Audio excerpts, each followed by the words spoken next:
And please join me in a salute to the flag. I pledge allegiance to the flag of the United States of America, to the republic for which it stands, one nation, under God, indivisible, with liberty and justice for all. Thank you, everybody. Could we have a sunshine announcement, please, Cam? Yes, good evening, everyone. Today is August 6th in the year 2024. This is a Jersey City Planning Board meeting with a scheduled 5:30 p.m. start time. And in accordance with the Open Public Meeting Act, notice of this meeting has been given to the editor of the Jersey Journal, the Jersey City Reporter, and posted with the city clerk on August 2nd. Thank you, Cam. This meeting was also Sorry. posted on the Jersey City Division of City Planning webpage, and all distribution materials made available to the board were published and available to the public. Okay, thank you, Cam. Could we have a roll call, please? Yes, okay. Acting Vice Chair Gongadin. Here. Councilwoman Princery. Here. Commissioner Stamato. Here. Commissioner Lipsky. Here. And Chairman Langston. Here. Okay, we have 5 commissioners present. We have a quorum. Thank you. Could we swear in the staff, please, Mike? We see Cameron, Francisco, Sophia, Eric, Anya, and others on Matt somewhere. He's back there. There he is. You guys swear any testimony you give tonight is going to be the truth, the whole truth, and nothing but the truth? Yes. Thank you. All right, thank you. Do we have correspondence, Cam? Yes, Chairman. 2 items have requested to adjourn with preservation of notice. So first, we have under old business 150 Vroom. Yes, 150 Vroom Street. It is item A under 7 old business, and that is case P2023-0087. It is for a site plan extension at 150 Vroom Street, and they've requested to carry with preservation of notice to the August 20th meeting. That would be our next regularly scheduled meeting.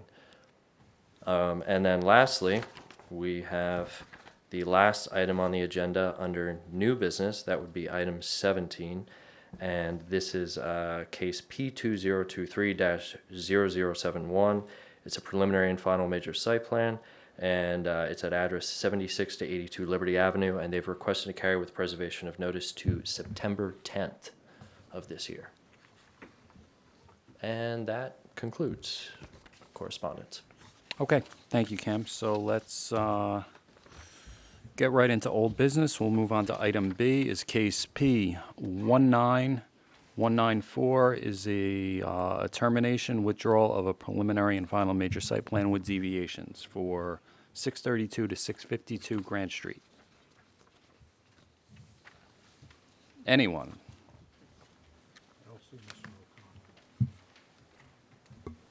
Chairman, I don't see Mr. O'Connell in the audience, so I ask that we come back to this if Mr. O'Connell does appear. Have we heard from Mr. O'Connell, Cam? All right.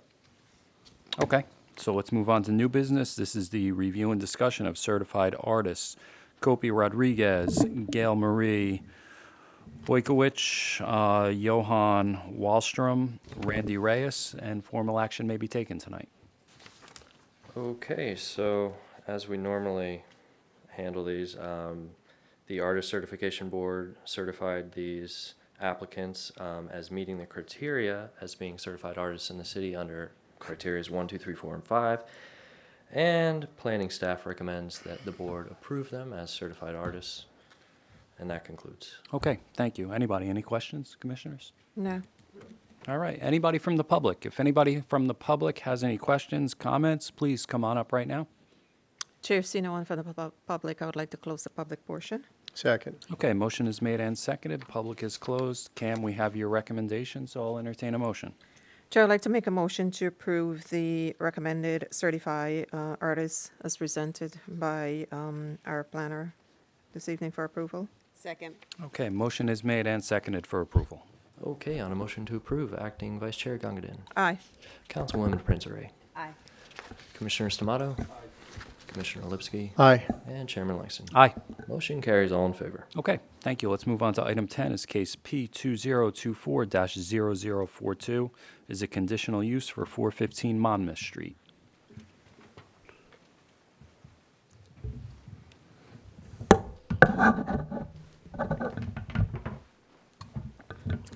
Good evening. I'm David Wallace, attorney from Montague, New Jersey, appearing for Mr. Delano, who can't be here, on behalf of Warrior Weed LLC. Is that mic on, counsel? I'm sorry? Is that microphone on? Just tap the, no.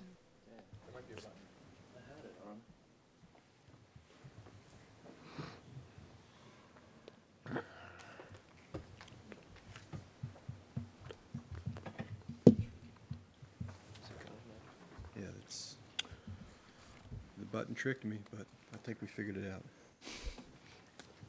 Okay, counsel, thank you. Do you need my appearance again, or are we good? We probably should, that picks up the Okay. recorded My feed. name is David Wallace. I'm appearing for Warrior Weed LLC on this application for 415 Monmouth Street.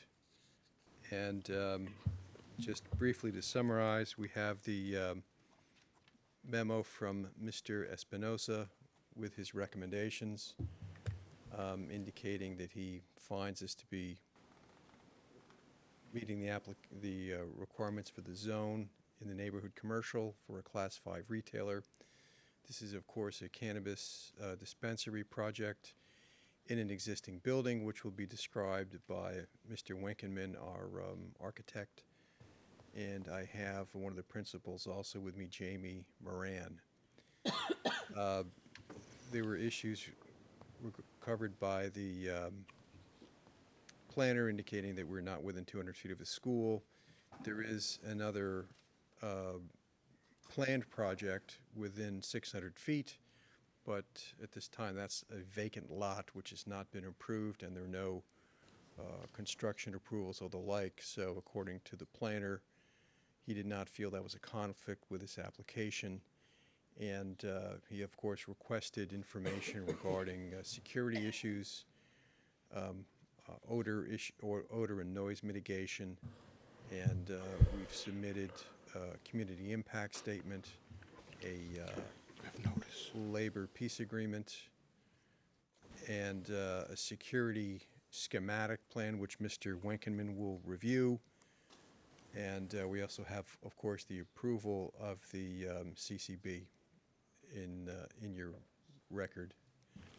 And with that, I'd ask Mr. Winkenman to review the aspects of this planned project, how it meets the zoning requirements and addresses the requests of your planner.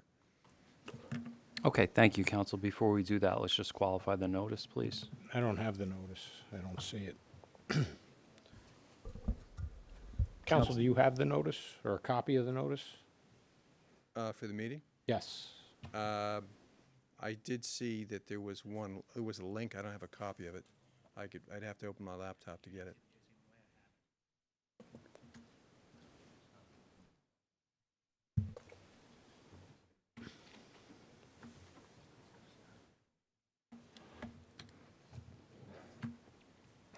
You have it on the portal, Francisco? I don't see it.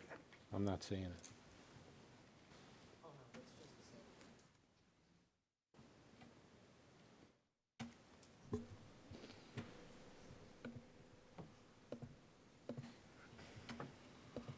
There's just a sample draft. Yeah, that's what I got.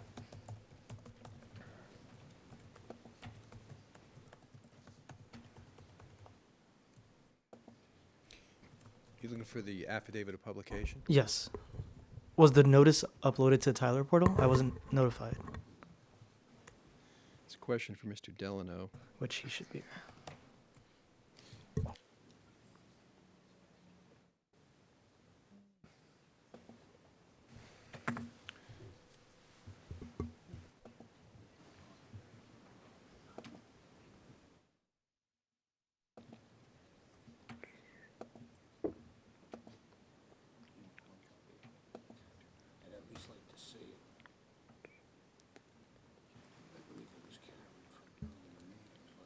Okay, tell you what, we're gonna skip ahead to another application and get back to us when you have the notice, please. Thank you. Okay, thank you. So let's move on to item 11, is case P2024-0010, is a conditional use for 497 Communipaw Avenue. Hopefully Mr. Lane does have his.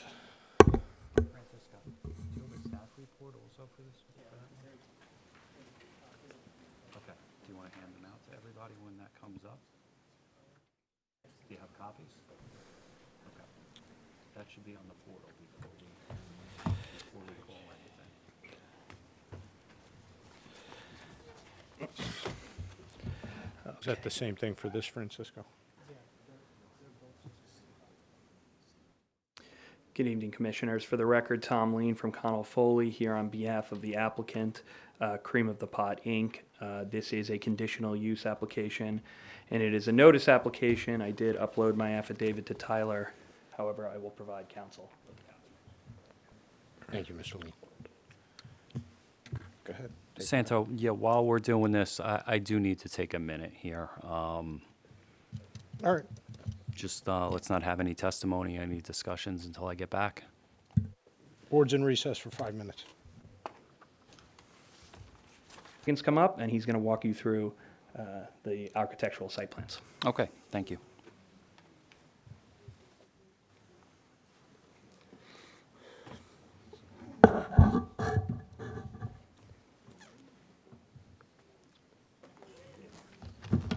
Swearing testimony you give tonight is going to be the truth, the whole truth, and nothing but the truth. Yes. And for the record, can you state, spell your name? Michael Higgins, Higgins. Mr. Higgins, good evening. We've qualified you in the past. Your license is current tonight? It is. Okay, thank you. You're qualified. Thank you very much. Council, let's go ahead and mark the slideshow as Yeah. there's going to be things in there that are different. Yes, I Yes. don't think this has been was uploaded to the portal, so this would be A2, I believe. You two with today's date. 16 pages. 619 Marion Boulevard. Planning board presentation. A2. Thank you. Okay. I'll start the presentation.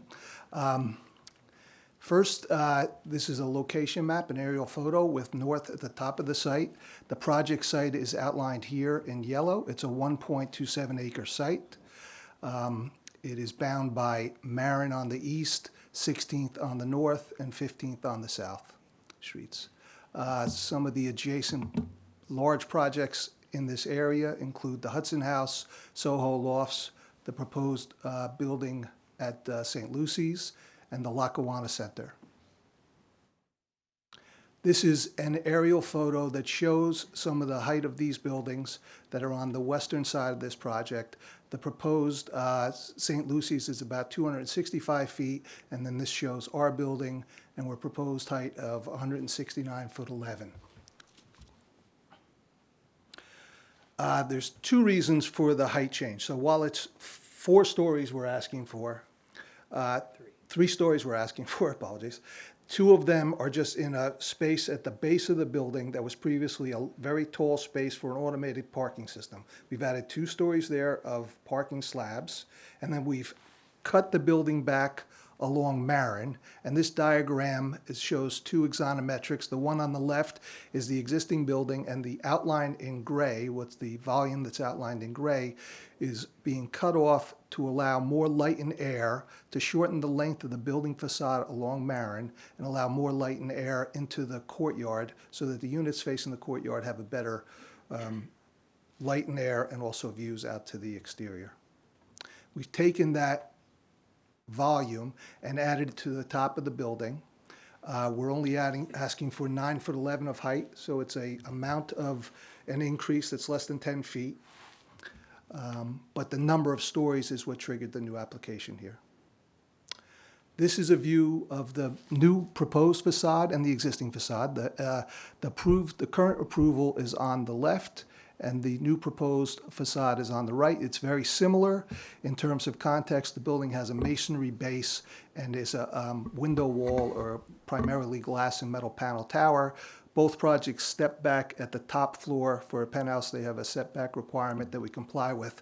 But one of the advantages of this, stepping this back, in addition to letting light and air into the courtyard space, it allowed the facade to wrap the corner now, where my hand is, whereas the previous one had a blank facade because it was a property line wall, so we couldn't really have any windows on that facade. So it didn't have, this has a little bit more of a balanced composition where these 2 facades have a relationship to one another and present a sort of symmetry when viewed from this angle. Council, I just want to stop real quick and make sure that the public is following and really myself, I say the public because I don't want to embarrass myself.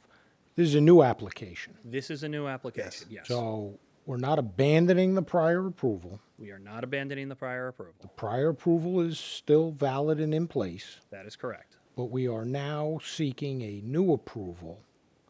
But we're going to do some comparison to the prior approval for illustrative purposes? That's correct. The reason that you are seeing the side-by-side is essentially what I said to the board. The board approved this same project last year at 14 stories as of right, as designed in the plan. There is within our ordinance, there's a requirement that if you go 20% up or 20% down in stories or unit count, it has to be treated as a new application. This would be before the board as an amendment to the prior approval, but for that requirement in the ordinance. So that's why we're back, and that's why it is being treated as a new application. But for those who are on the board at the time, we wanted the board to see what it was they approved and what we're changing it to. No, and I appreciate that. I think the board appreciates it, and I think the public appreciates it, so thank you. So counsel, to your point, if this goes forward and is approved, then it negates the prior application? Not necessarily, but it's my client's intent to construct this project. Even if you get an amendment, it wouldn't kill the other resolution. It would be eventually phase out through the requirements in the statute. Well, but- counsel, I think if you can have two approvals, and can. then you choose which one you're actually going to build. Correct. So that's the legal reality, whether Mr. Lean and his client, if this application were to be looked favorably upon, would abandon the prior. Wait till the end of the evening for that answer. Okay, go ahead, Mr. Higgins, please.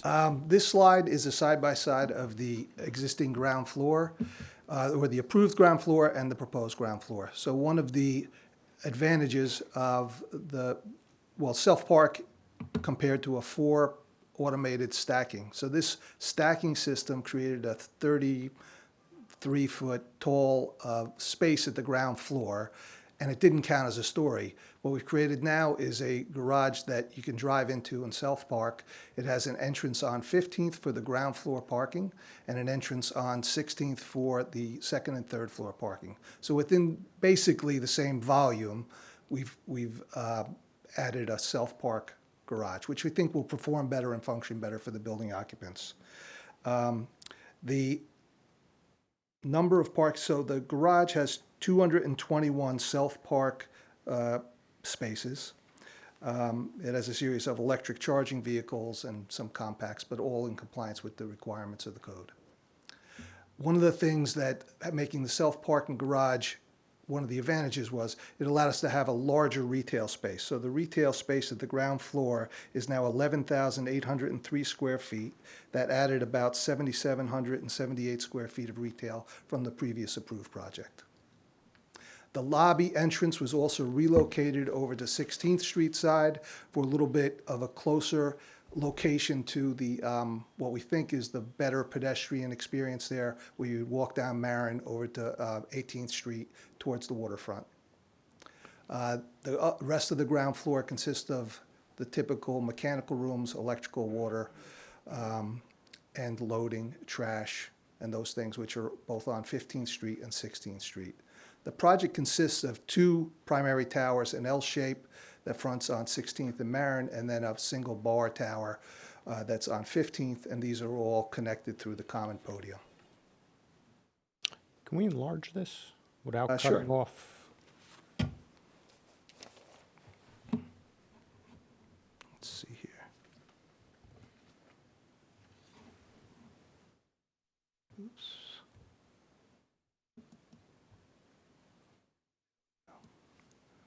Is that better?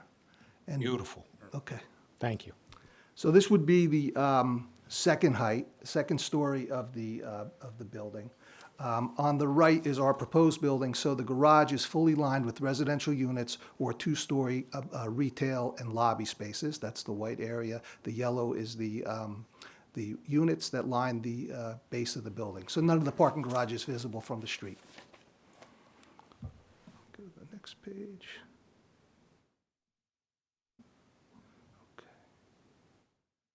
Okay, again, this is the third floor of the building now with units that line the entire perimeter of the building and the garage with the garage third slab. As you can see in the previous approval, it was just a very tall volume, and all those were very tall spaces around the base of the building. A little bit too tall for what they wanted to be. They were more like 30 feet in height, where really even a retail space with a mezzanine only wants to be about 20 feet.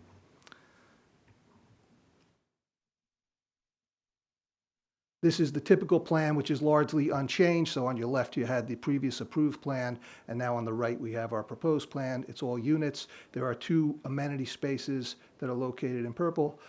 You can see at this corner, the southeast corner of the building, this is where it's cut back to allow for more views and light into the courtyard.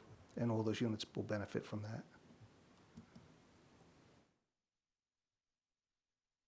These are the typical proposed residential floors. The new mix of units is 117 studio apartments, 9 of which are affordable, 188 one-bedroom apartments, 9 are affordable, 265 two-bedroom apartments, 55 are affordable, and 43 three-bedroom apartments, 19 of which are affordable.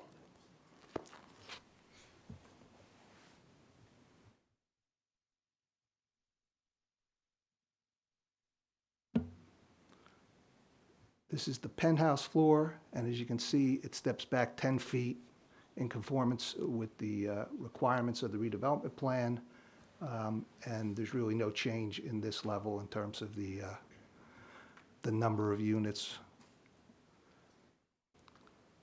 This is a rooftop plan that shows the proposed pool deck at the top of the plan, the green roof, the landscape green roof, and the amenity space. There's both an amenity space on each tower. The larger one is on the east tower, north tower, which is 3,215 square feet.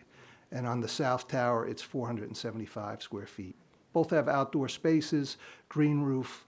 The north tower has a pool and it's a more active roof deck area.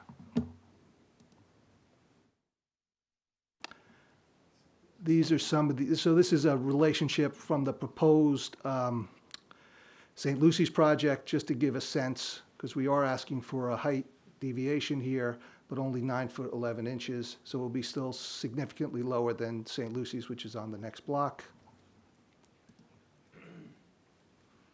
Here's, on the left-hand side of the page, is the approved height.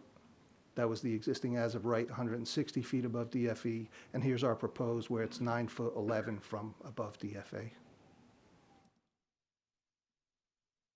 The section tells the story quite well about on the left is what was previously approved. So you see the large tall volume at the ground floor with the 4 high car stacking system. And now we just added 2 floors in this space.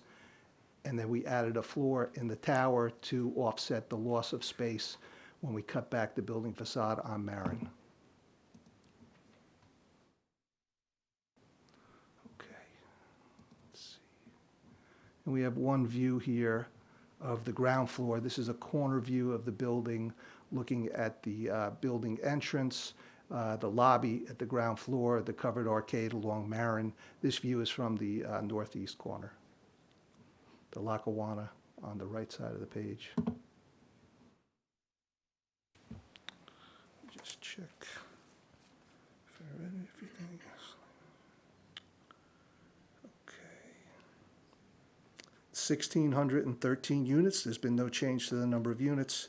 We're asking for 17 stories and 169 feet, 11 inches of building height. I think that concludes my testimony. I have no more questions. Okay, commissioners, any questions? Okay, Okay. thank you, sir. Thank you.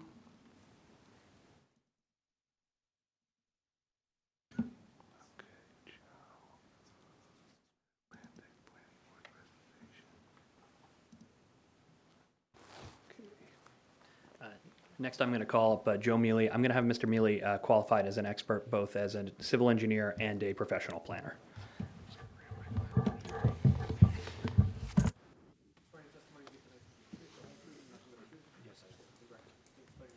Joseph Mele, M-E-L-E, J-O-S-E-P-H-M-E-L-E. Is that better? Thank you. Mr. Melee, good evening. Special night. We never get to qualify you twice. Is your license as a civil engineer and planner current tonight? Yes, it is. Okay, thank you. You're qualified. Thank you very much. So what is presented on, is this projected? It's Okay, thank you. So on your screens is the first page of the site plan application that was submitted for this project. I will go through some of the existing conditions for the site. That was kind of touched on already by our architect. Project located at 619 Marin Boulevard, designated as Lot 2 through 8 and Lot 11 of Block 7103. The site occupies about 2/3 of the block, and it's 1.27 acres. The site contains various 1- and 2-story commercial buildings, and the remainder of the site is asphalt, concrete. About 95% of the site is impervious currently today. The site is in the neighborhood district of the Jersey Avenue Light Rail redevelopment plan. It's located on the north end of the city, about 3 blocks from Hoboken, and there's an inactive elevated rail to the north that was seen very well on the 3D rendering that was presented by our architect. Exxon gas station, Holiday Inn to the south, TD Bank, Best Buy, surface parking lot for Acme is to the east on the opposite side of Marin Boulevard, and the St. Lucy's development that was described earlier is on the west side of this site, on the other side of Grove Street. Touch on proposed conditions for this application. As an overview, I'm going to touch on some of the differences between the prior application and this application. Both applications did have 613 residential units, 15% affordable housing units, so both applications were consistent in that regard. The density here is form-based. This application has a 17-story building at 169.9 foot height, still a mixed-use type building. Prior application, as stated, was a 14-story, 160-foot high tall building. And as you saw on some of the axiometric diagrams, both towers are trimmed back quite a bit. In particular, the north tower was trimmed back about 25 feet in order to provide better visibility to the east, obviously to the Hudson in New York. The building still contains commercial retail spaces. This application has 11,803 square feet of commercial space. One of the other major differences between the two applications is the parking. That was also touched on. The prior application had one level of parking with quadruple stackers, and that would require an attendant. This application is a self-parking arrangement, 3 levels of parking, providing a bit more parking than the prior application as well. I believe the prior application had 200 parking spaces, and this one has 239 parking spaces. The building's still fully enclosed, the parking's still fully enclosed by commercial space, and it has an enclosed trash room, and no longer, like I said, no longer contains its stacked parking spaces. We are asking for 3 deviations tonight. One is with respect to height, the other with respect to the street widening, and the final one is with respect to the street trees. Like I said, the height in the previous application was 14 stories, 160 feet. This application, 17 stories at 169.9 feet. The street widening, I'll get into that in a little more detail when the site plan comes up. But in the redevelopment plan, there is a stipulation for Marin Boulevard to be widened by 9 feet, from 40 feet to 49 feet. And we tried to accommodate that as best as possible. We tried to do that also on the prior application. But in our conversations with planning and transportation in Jersey City, the recommendation is not to provide that 49-foot widening widening of 49 feet, of 9 foot of additional widening.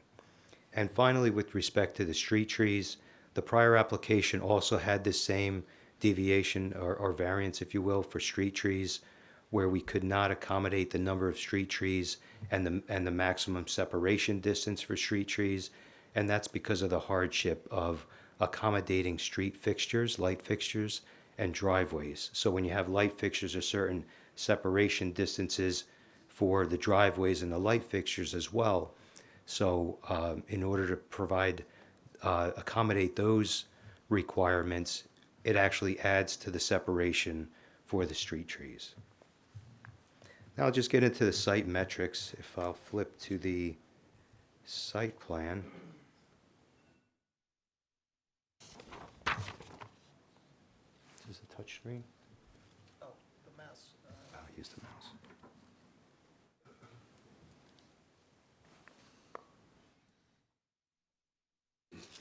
So here you see the site layout. It's sheet C3.01 of a site plan set. This was also submitted as part of the site plan application.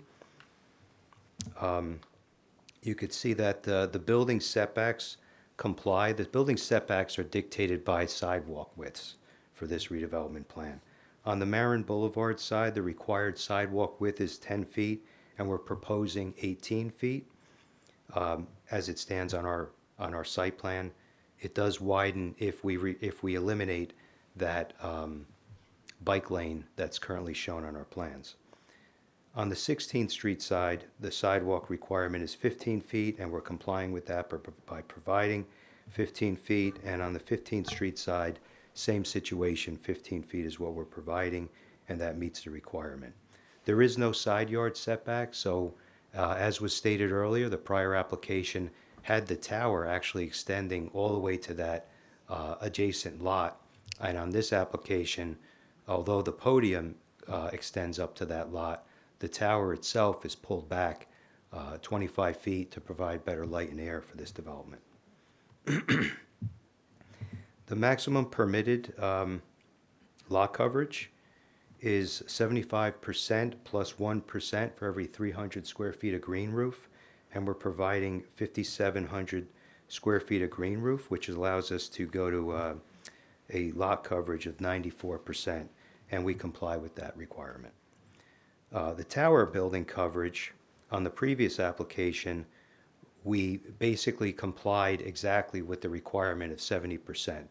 And on this application, since we were able to narrow the towers, we're actually at 66.6%.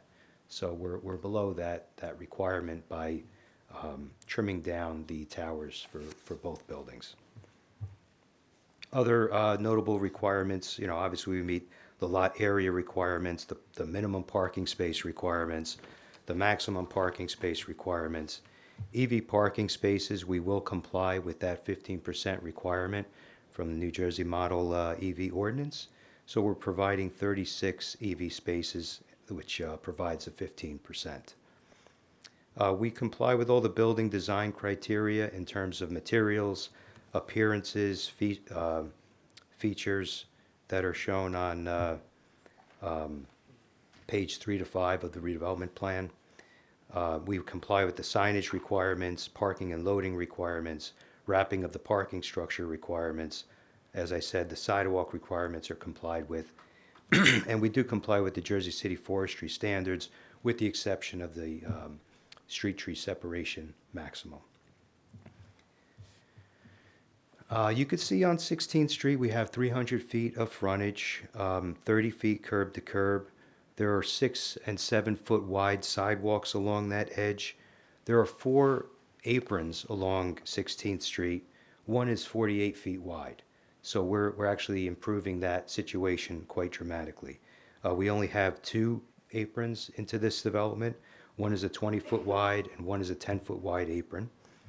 And on the 15th Street side, pretty similar situation where we have 2 very wide aprons. One apron on 15th Street is 100 feet wide. The other one is 50 feet wide. We're providing 2 aprons, one 20 feet and the other 10 feet wide. One is obviously access for the parking garage, and the other is the loading door apron. And again, we have the 15-foot wide concrete sidewalks for that frontage. On the Marin Boulevard side, we have 300 feet of street frontage. The right-of-way is 60 feet. Cartway is currently 40 feet. 2 lanes going north, 1 lane going south. The proposed condition, what we're presenting on the plan shows a protected bike lane on the northbound side, a through lane, and one, it's supposed to be a dedicated left turn lane going north on the northbound side of Marin. And on the southbound side is a Sharrow lane, which is a shared bike lane and drive lane. And we also tried to accommodate, with the frontage that we have control over, a protected bike lane, which almost looks like a drop-off area across the front of our building. So the transportation letter actually suggested to not widen, excuse me, what's that?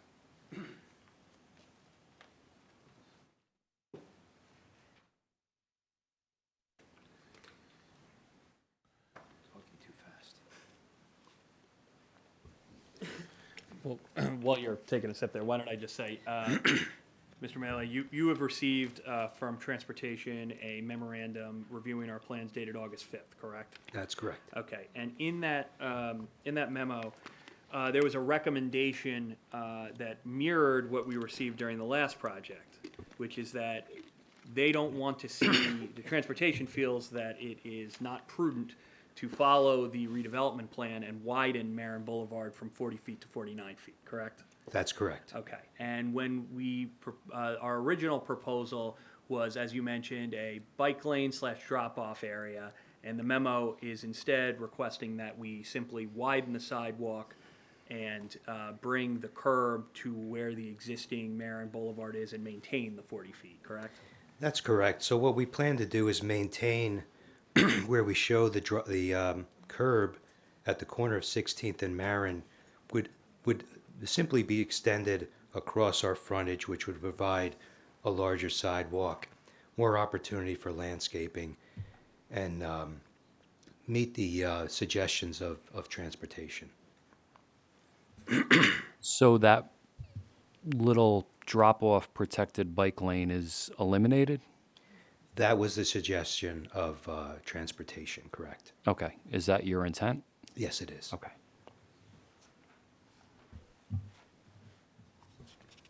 So Chairman, I think maybe what's proper is the transportation memo is dated yesterday, came out yesterday, obviously. There's some comments in there. I think council was pretty accurate in the majority of his statements as to what the memo contains. But there's grave concern down in that area, it appears, based on the memo as I read it. And I think Transportation should probably be involved in working on these issues with the applicant, which it sounds like the applicant is more than willing to do. So based on that, I think a condition that they can apply and work with Transportation, if the matter were to be approved, is probably the most prudent way to proceed, given the comments in the memo. And council, you're okay with that? Yes, we're going to comply with the comments in the memo, and we've also agreed to work with Transportation going forward, and we will schedule a meeting with them. Okay. One last question I would bring up. Because there is a requirement in the redevelopment plan that Marin Boulevard be widened, this will be a deviation if we comply with the requirements of the memorandum prepared by Transportation, correct? That's correct, yes. So finally, I'll touch on utilities. Street and sidewalk and grading, obviously. Street and sidewalk grades will remain essentially the same. We provided an engineering report dated April 22nd, 2024, which outlines the stormwater, sanitary sewer, and water infrastructure improvements and services for this development. Obviously, we have to comply with the 210 and 100-year storm for the current site rainfall data and the future 2100 rainfall data. We provide stormwater facilities on our site by means of a concrete vault underneath the parking ramp, and have one 8-inch sanitary sewer connection on 16th Street. One of the comments from the JCMUA letter was asking about the sanitary sewer connection on 15th Street. These two buildings, although they're separate towers, are integrated together. The way the architecture and the engineering works, we could service both towers from one connection. So we intend to do that. If JCMUA requires a second connection, we'll obviously follow their direction. Finally, we could touch on the comment letters at this point.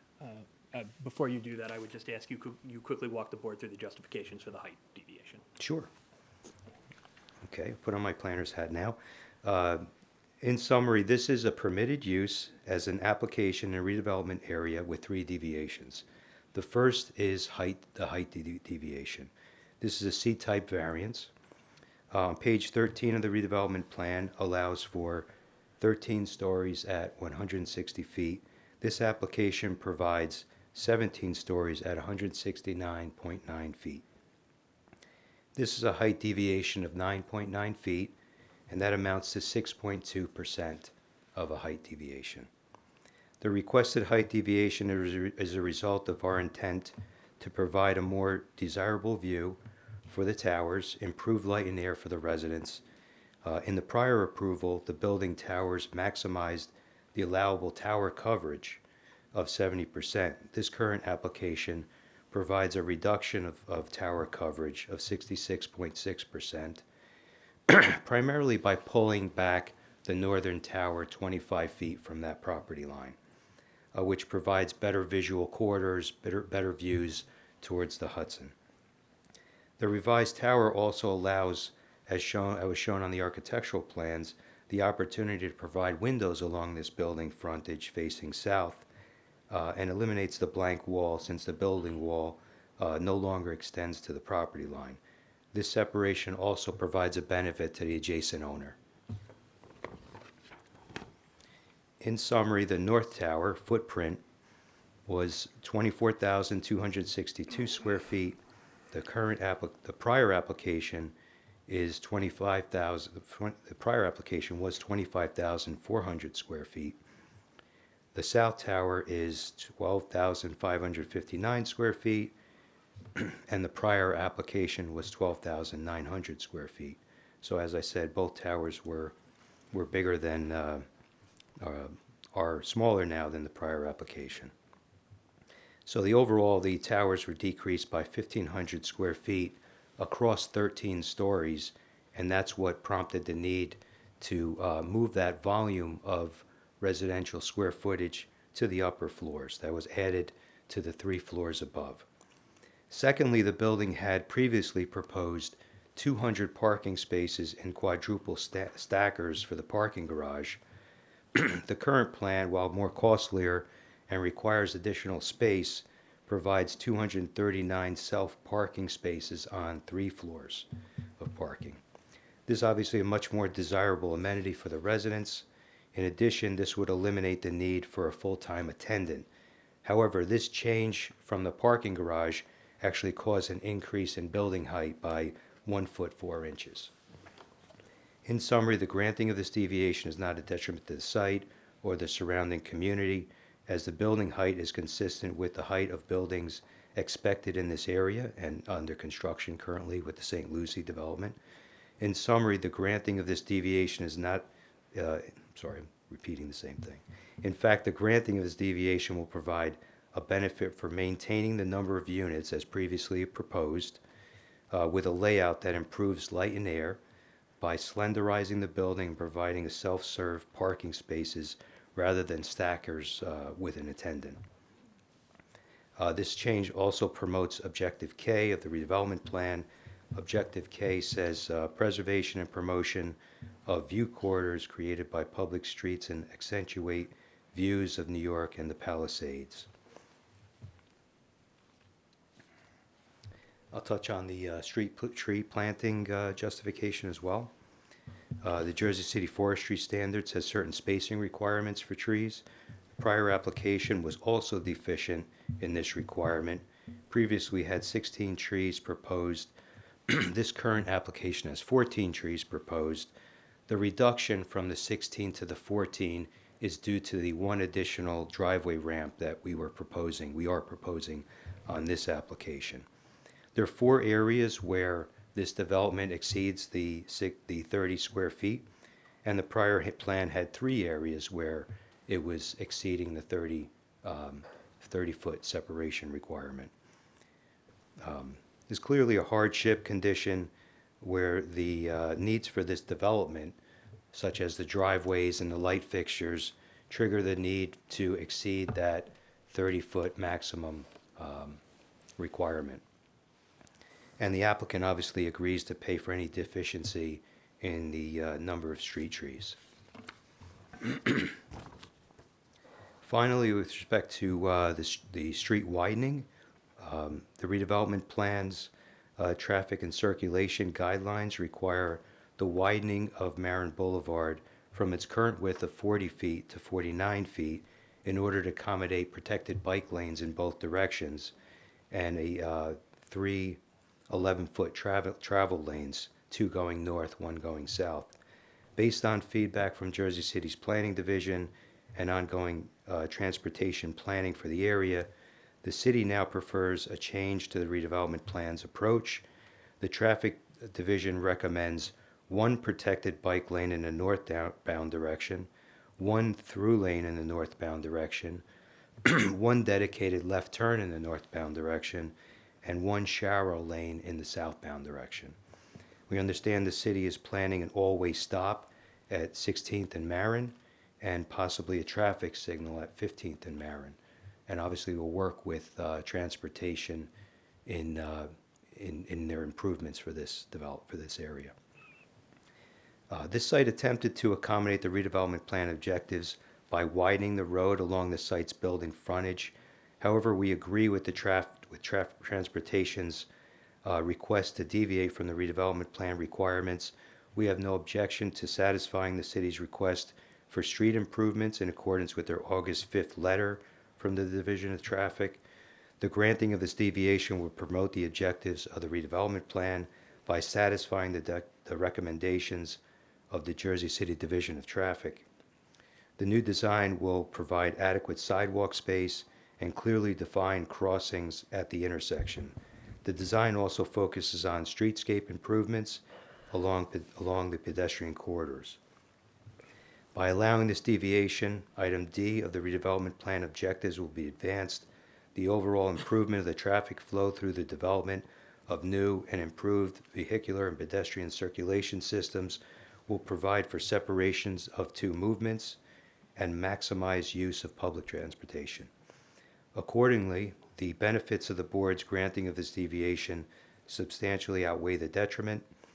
I submit to the board, in my professional opinion, the granting of this herein described deviation will not cause a substantial detriment to the public good, nor impairment to the intent and the purposes of the Jersey City Redevelopment Plan, Zone Plan, and Zoning Ordinance.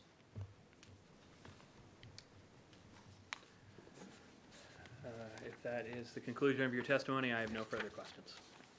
Chairman? Sure, go ahead, Steve. So on the letter from the MUA in response to your packet that you submitted on 4/26 of this year, their letter dated July 22nd, is that the letter you referenced earlier about the 8-inch pipe coming out of 16th? So all good with the sanitary and the 8-inch pipe on 16th, but on 15th, it had that you, in your packet, had 2 connections coming out at 6 inches. They're suggesting there's only 1 connection at 12-inch. The other thing is that the RCP, the reinforced concrete pipe into the manhole, I think you're proposing a doghouse next to it, and they're saying go directly so it wouldn't impact. So can you just talk to those 2 issues? Yeah, we'll agree with all the comments of the JCMUA letter. The only reason I called out the 1 comment with respect to sanitary is because they were asking for an additional connection, which I would suggest just having the one connection that accommodates the entire building.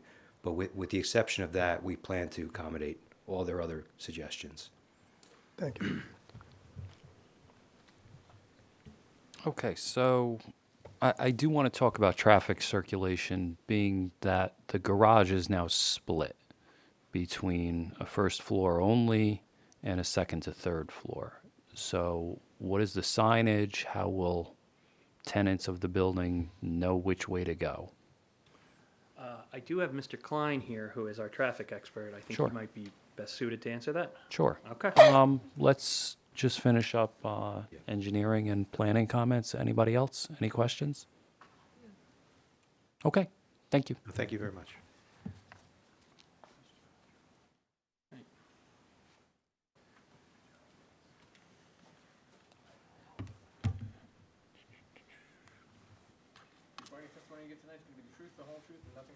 I do. Lee, middle initial D as in Daniel, Klein, Klein. My license is current and in good standing this Thank you, sir. You're qualified. Okay, thank you. So the question was about circulation. I'm pretty sure we'll probably be assigning parking spaces to the tenants so they'll know whether their entrance is on the 16th side or the 15th Street side. Okay, so as far as the garage goes, the first floor covers which units? I don't know that it's how they're going to be assigned, but there's a certain number of them. Okay, are there, The one level on the 15th Street side and then the 3 levels on the 16th Street side, so roughly a Okay. quarter and 3/4. is it solely tenant parking? Is the retail parking included or visitor parking at all? This is solely tenant parking. Okay, Yeah. It's going to be secure, it's going to be controlled, gated, are there beeps and lights and everything for pedestrian traffic? There'll be gates. If we need convex mirrors, things like that, we'll be able to put that in. Is any of that proposed at this point, or? Got a pretty wide sidewalk, so I'm not sure. If it's the board's suggestion that we accommodate is. safety features It to is. both, then we will could do agree to that. that as a condition of yeah, approval. So absolutely. we're agreeing to assign parking spaces, tenant-only parking, and necessary and appropriate safety measures, including audio, visual for pedestrian safety along the sidewalk, and obviously access in and from the garages. That is Correct. Yes. Okay, good enough. Thank you, Mr. Klein. Anybody else? Any questions on traffic? Okay, thank you, sir. You're welcome. Good to hear from you finally. I know you're here every night. I was here at zoning board. With that, I have no further witnesses. Okay, thank you, counsel. Is anybody here from public that wants to comment on this application? Anyone here from public? Chair, see no one from public. I would like to close the public portion. Second. Okay, motion is made and seconded. Public is closed. Sophia, anything? Yes. One comment on the traffic comment stated August 5th states that they would like the applicant to provide testimony about the site's compliance with the New Jersey's model statewide municipality electric vehicle ordinance published by DCA on September 1st, 2021 in regards to electric vehicle and make-ready parking spaces. Is there any comment on that? I did believe Mr. Malloy did answer that during his Okay. testimony, but if you'd like him to get up and reiterate it, I can have him unless the board is comfortable that he addressed it. I'm comfortable. I don't know what else. Was just making Engineering. sure Okay. it was touched upon. Yeah, no, I'm comfortable with that. We will comply is the answer. Other than that, staff agrees with the applicant's testimony and asks that the applicant's attorney agree to the conditions outlined in the staff memo dated August 1st. Yes, we've reviewed and agreed. All right, thank you. Planning staff recommends approval. Okay, thank you. Chair, I'd like to make a motion to approve case P2024-0085 as presented to the board this evening for approval, together with the additional conditions added as one is to work with transportation based upon the memo from transportation. And I believe the second is regarding the safety for the parking. Correct, safety controls for parking. Safety controls for Which parking. the applicant agreed to implement. Second. Okay, we have a motion made and seconded for approval. All right, Acting Vice Chair Gungadin. So based upon the presentation, I do not see any substantial detriment to the public based upon the variance requested. So my vote is aye. Councilwoman Prince-Aree. Aye. Commissioner Stamato. Aye. Commissioner Lipsky. I think it meets all conditions, nice design, and I wish it best of luck. Aye. And Chairman Langston. Yeah, I think all the variances from the redevelopment plan are well within reason. I think the extra height is more than mitigated by the opening of the building to provide light and air to the interior, and I appreciate the applicant complying with our safety concerns, so my vote is aye. Motion carries, all in favor with conditions. Okay, thank you.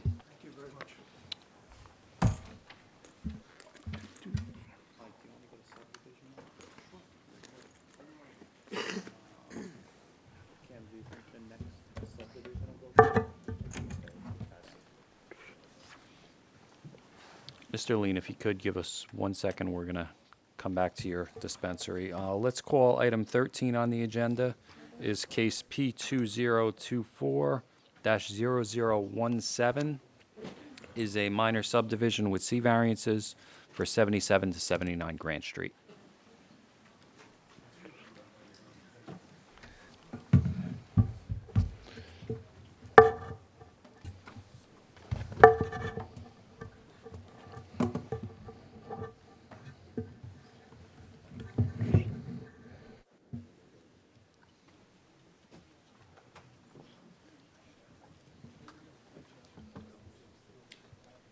We ready? Okay. Sure. Go ahead, Good sir. evening, Chairman and Board and Council. Jim Burke representing the applicant. A few statements before I turn it over to, we have two witnesses. First will be our surveyor, Mr. Caulfield, and then we have a professional planner as well, since there are at least one variance that we know of for the application.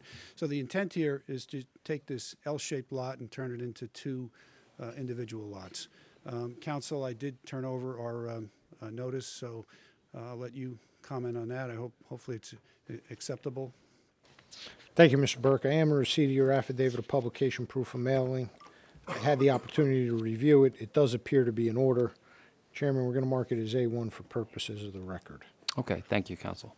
All right, thank you. So by way of background, I'm going to mention two things. My clients own this property since about 1981.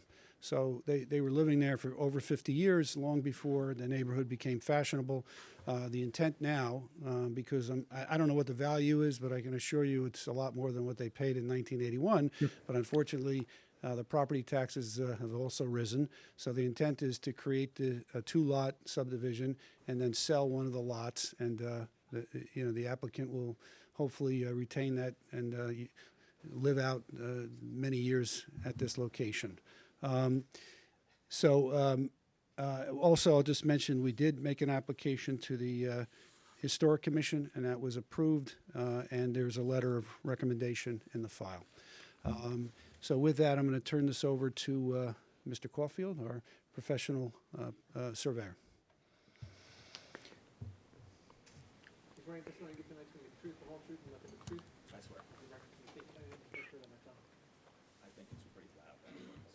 Oh, there we go.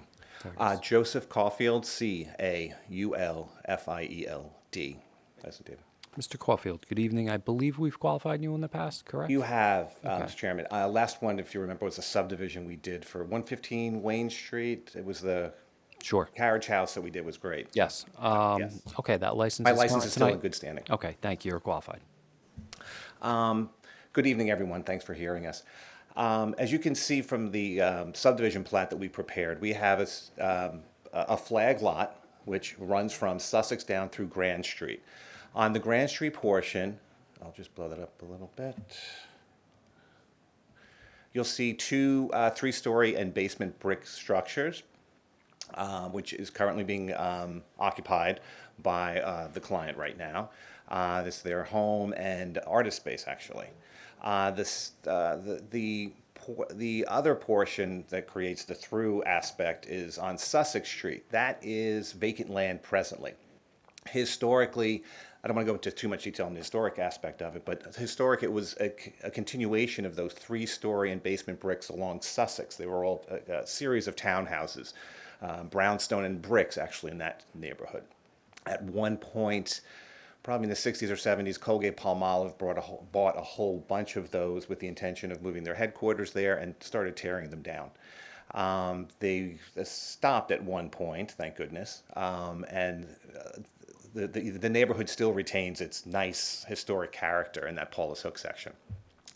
I believe what happened was our client had accumulated these lots, not all at once. I think they accumulated the ones along Grand Street first and Sussex afterwards, but I think at some point during a reevaluation, I think they were merged by the assessment, which is creating that whole situation where this entire configuration is known as Lot 3.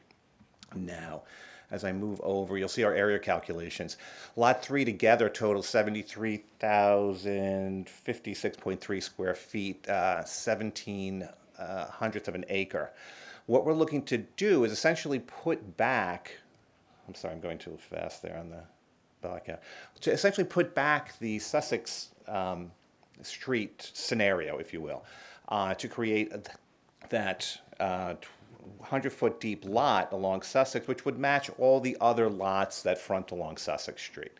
Our area calculations show that that Sussex Street portion will top out at 2,208 square feet, leaving 5,148.3 square feet for what we're calling Lot 3.01, which is what fronts on Grand Street.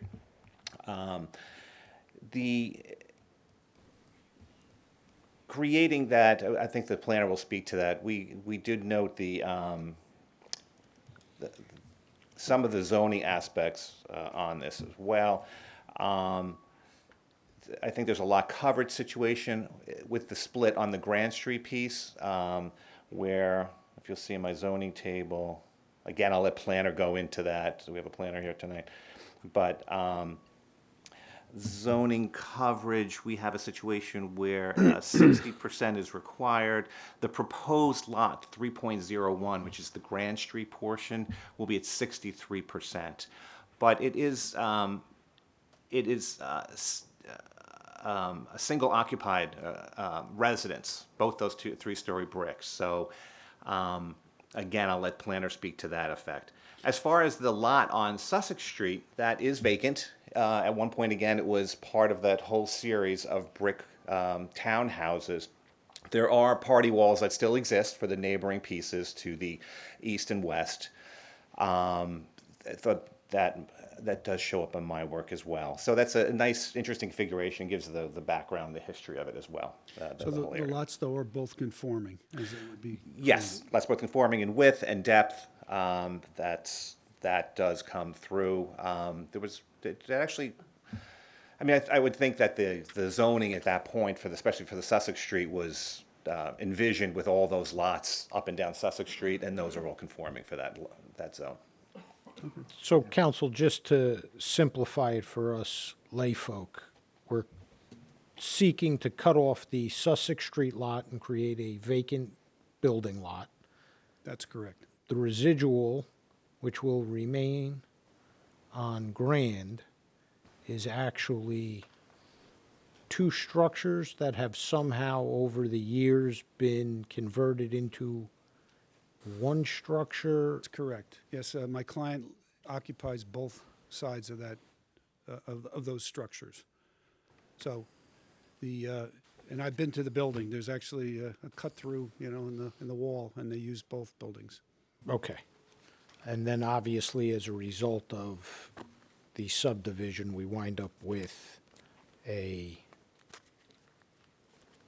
coverage variance on the Grand Street exceeding coverage by 3%. Right, you can because see it that little piece in the back on the separate it. structure, and that's it, just that little piece of, on the right side. Right here, that little extension, that little bump Yeah, out the there. little extension is what creates. And no that. physical change No physical being change to the proposed. structures. And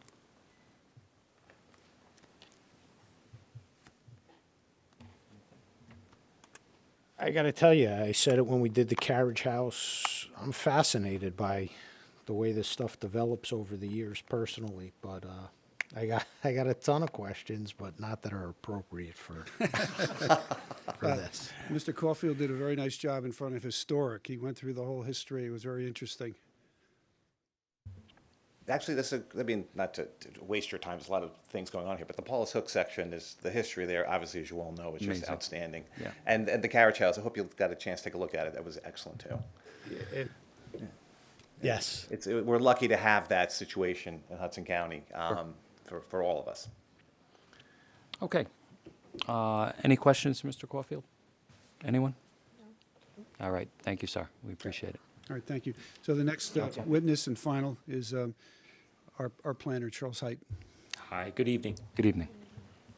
Swearing testimony you give tonight is going to be the truth, the whole truth, and nothing but the truth. I do. Record, can you speak plainly? Yes, Charles Height, last name is spelled Heydt. Mr. Height, good evening. Your license is current tonight? It is. Okay, thank you. You're qualified. All right.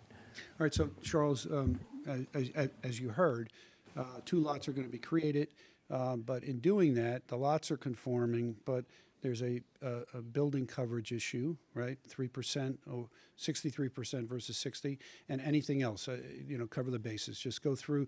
I mean, there's a good reason to do this, but we also have to meet the criteria for justifying it. Yes, so we are in the Paulus Hook Historic District. The bulk table, I can zoom in on it. It's straightforward. There are minimum lot dimensions, minimum width, lot area. The 2 proposed lots comply with those main factors. So that's obviously part of the planning rationales to the justification. This is the zoning table, so I do want to make it clear that the building coverage, the existing building, that's not being proposed to be modified, enlarged in any way, is 63% on proposed lot 301. That's the request, the variance tonight. So part of the rationale is to take this irregular through lot, rectify it with a subdivision, creating actually 2 substantially conforming lots in the historic district. There are no physical improvements with this application that might come at a later point in time for the one proposed lot that's vacant. But being that we are proposing this, it is a variance from the historic district for building coverage. Again, just some dimensions. The existing building, and I wanted to pull over the survey, will still remain at approximately 33 feet from the existing rear line here and portion of the proposed rear line. That still provides ample separation into the rear of the interior of the block. And also, you can note the 2 adjacent structures on the flanks of the subject property on Grand. The one is, these are all attached structures in terms of side lot line. The one to the east, so the side of the left, is roughly the same depth of the building that the current structures exist today. The one to the right or the west is an older structure that fronts on one of the Four Corners parks. So that's kind of like the end of the block, if you will. That's why it kind of goes a little further to complete that end of the block. But the point here is that the existing structures are very consistent in terms of 0 side yard setbacks and the same lot depth. So this is in a substantially larger structure than anything else on Grand Street. So there's consistency with respect to that. In terms of purposes of the land use law, this won't, I do believe that we are guiding appropriate development and creating the 2 conforming lots. That's consistent with the lot pattern on the block. And I do believe that we will be maintaining light and air, given that we're not increasing the existing physical conditions on the property. In terms of any substantial detriment to the zoning ordinance or zone plan, again, we meet the minimum lot requirements, we meet the minimum lot width. In terms of subdivisions, it complies. With respect to the master plan, we are still providing a variety of housing, especially in a historic district where it's varied and well-preserved historic character, that being the property on Grand Street's being preserved by way of this application as well. That's my testimony. I think the benefits of the subdivision outweigh the detriments. It's a straightforward application. All right, thank you, Mr. Height. I have no questions. Anybody else? Okay. I've Counsel? concluded. No other witnesses. Okay, thank you. Is anybody here from the public that wants to comment on this application? Anybody from public? Chair, see no one from the public. I wish to close the public portion. Second. Okay, motion is made and seconded. Public is closed. Cam, anything you want to add? Well, firstly, I'm just going to put on the record that I asked the applicant agree to the conditions stated in the planning staff memo dated July 1st of this year. Applicant will agree. Okay. And I'm just going to reiterate that planning staff agrees with the professional planner's testimony regarding the C variance here, and that we do not find it to have a detriment to the zone plan or the master plan. And it wouldn't have a detriment to the public good or any of the intent of the ordinance. Also, just wanted to mention that the applicant worked closely with the Historic Preservation Commission and was amenable to their conditions. Planning staff would just conclude comments and recommend approval. Okay, thank you, Cam. All right, I'll entertain a motion. Chair, I'd like to make a motion to approve case P2024-0017 as presented to the board this evening for approval. Second. Okay, motion is made and seconded for approval. Okay, 1 second. Their laptop disconnected. I just want to fix this.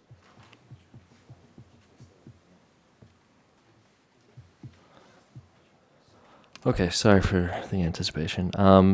Acting Vice Chair Gongadin. Aye. Councilwoman Prinzery. Commissioner Stamato. Aye. Commissioner Lipsky. Aye. And Chairman Langston. Yeah, I agree with Mr. Height's testimony. I think the deviations are well within reason, and my vote is aye. Motion carries all in favor with conditions. Okay, thank you, everybody. Thank you all. Thank you, council. Let's take a 10-minute break, everybody. It's 7:11. We'll be back in 10. Thank you.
No, there's nothing to preserve.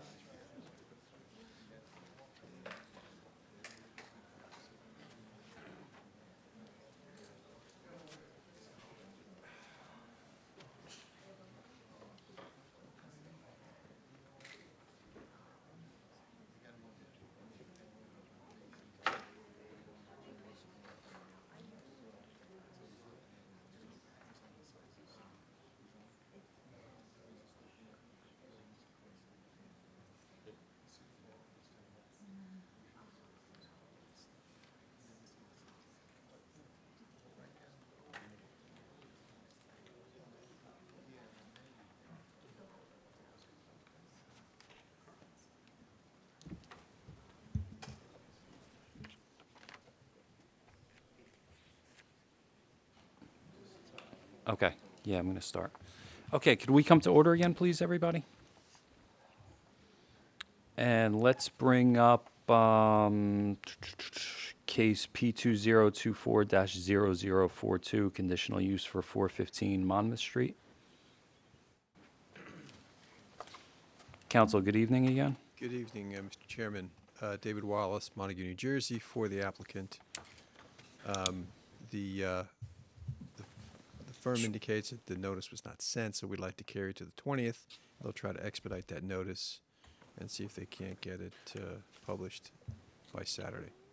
All right, yeah, Mr. Wallace, obviously it's got to be noticed, and we'll put it down on the August 20th agenda.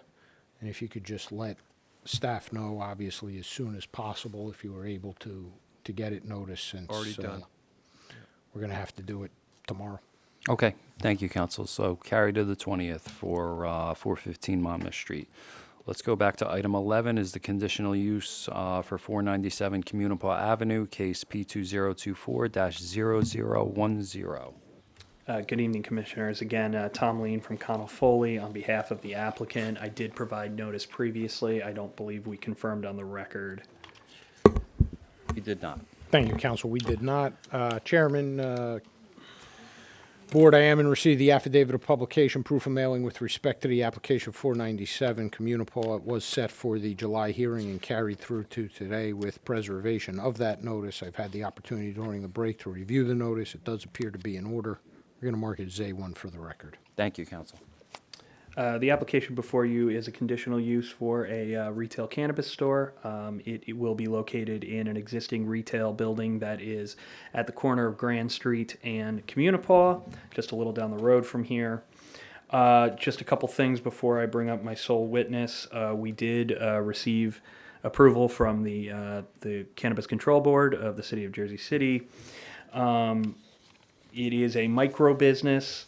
One thing I would point out that Mr. Espinoza discussed with me prior to the hearing, there is another approval for a cannabis facility within 600 feet of here. It has been before this board.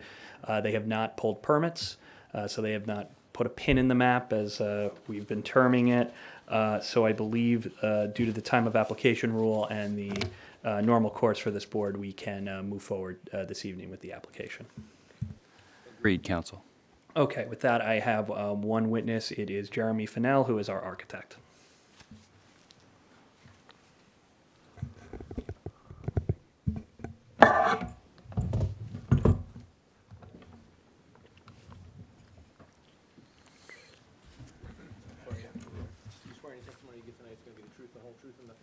Yes. Jeremy Fennell, Finnell. Mr. Fennell, good evening. I believe we've qualified you in the past, right? No. Really? Okay. We might have done something online back in COVID, but That still counted. That still counted. So is Would you mind providing your corrections to the board? Yeah. I'm licensed in New Jersey, Masters of Architecture from Columbia University. okay? That's fine, sir. You're qualified. Thank you. Okay, thank you.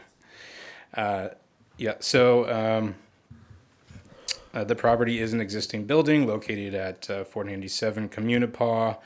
It's approximately 900 square foot interior space within a 2-tenant building located on the corner of Communipaw and Grand Street. The space fronts along Communipaw, which is what I'll call the front face, and then along Grand Street, which is sort of the rear. The existing, so I'll jump to the exterior elevation. Just start on the outside here. So we're proposing to keep the existing entrance location in the same spot, but replacing the existing door with a new glass storefront system, so glass door, side light, transom, and then a metal canopy over that. There will be a light in the canopy, and the remaining portion of the facade will be a kind of a faux wood material, and then there will be a metal sign. We're infilling, there's an existing window, which we'll be infilling, and there will be a metal sign, zoning compliant, and 3 gooseneck lights mounted to the building that will illuminate the signage as well as the other part of the facade. The sign is not internally illuminated.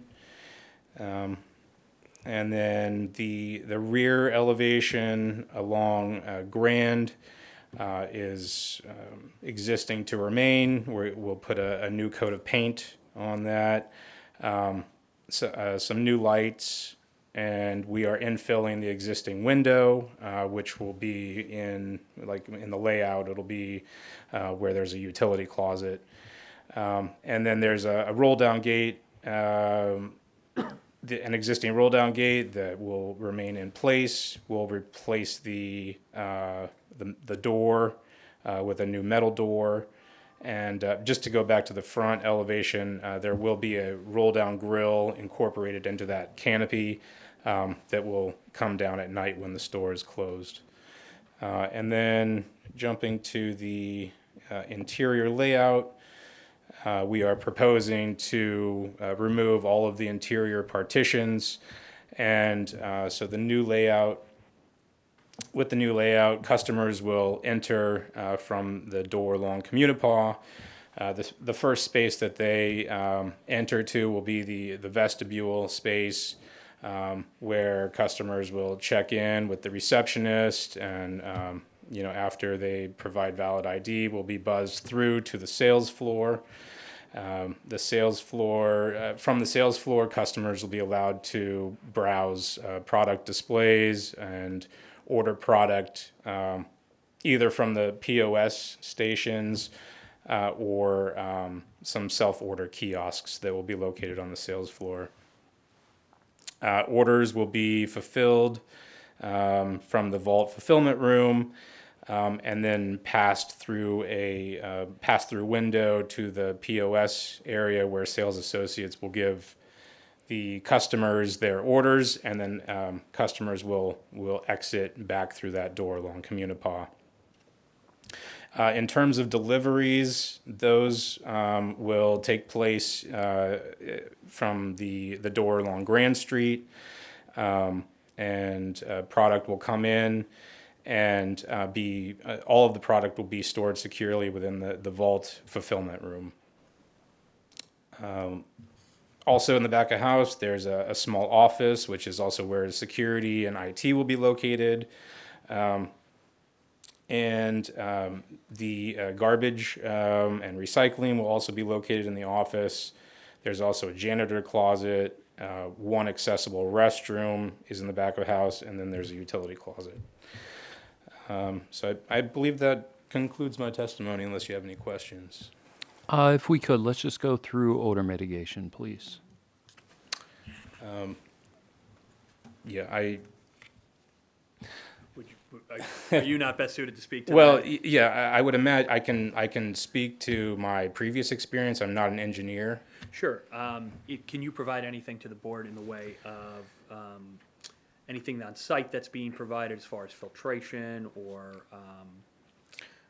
the air system? If not, I can ask the owner who is here to just give a brief overview. But I can just say that on previous projects, the mechanical engineer has provided carbon filters as part of the mechanical design. maybe we'll finish with him, and I will bring the owner up then. Sure, that's fine. Okay, any questions, anybody? All right, thank you, sir. Okay, thank you.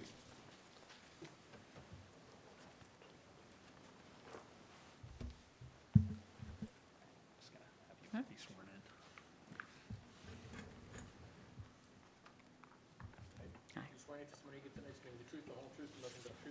Yes. It's Pleshette Rose, Pleshettete, and last name is Rose, Rose. Ms. Rose, good evening. I'm sure you heard our question. The only thing we want to hear about is just the filtration system, Yes. so odors don't escape the property. So we plan on mitigating our odor mitigation through the UV air treatment system. So we're gonna have that carbon filters throughout the whole store, changing the filters regularly, making sure that we have data so we can change them on a regular basis. Okay, so they're carbon filter and UV? Yes, carbon Impressive. filter and UV. Okay, impressive. All right. Anybody, any questions on filtration? All right. Thank you, Ms. Rose. We appreciate it. Council, anything else? I have nothing further. Okay, if there's no other questions, let's open it up for public comment. Anybody here from public want to comment on this application? Please come on up. Anybody from public? Chair, see no one from public. I would like to close the public portion. Second. Okay, motion is made and seconded. Public is closed. Francisco, do you have anything you want to talk about?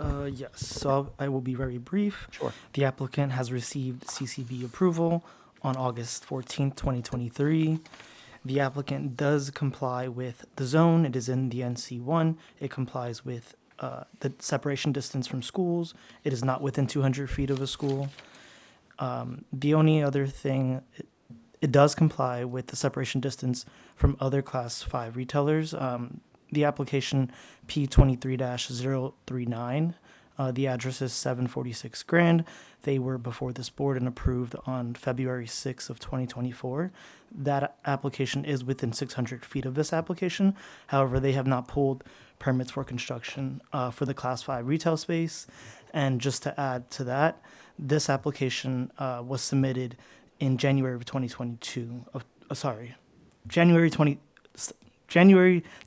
2024. Okay.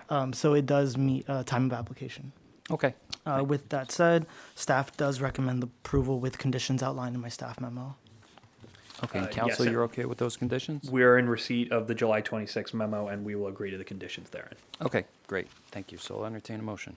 Chair would like to make a motion to approve case P 2024-0010 as presented to the board for approval.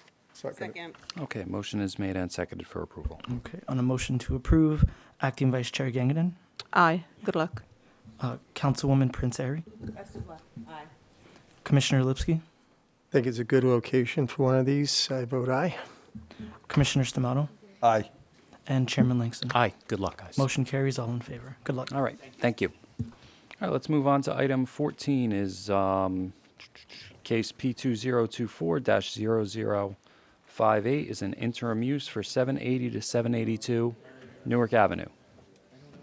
I think that's ours. Good evening, Commissioner, Chairman, Commissioners. For the record, Charles Harrington on behalf of the applicant. If Veronica, my associate Veronica Schmiel is going to hand out copies of the signage that's part of this application. I'll just get, it's pretty straightforward, but a background probably helps with the review. My client obtained site plan approval in June of 2021 for the reconstruction and development of a grocery store on Newark Avenue, right there in Little India, if you will. And what we did during that development approval was we phased it into two halves. The reason being so that he could continue to operate it during the construction. So when the first half was done, we needed a signage on the property to obtain a TCO.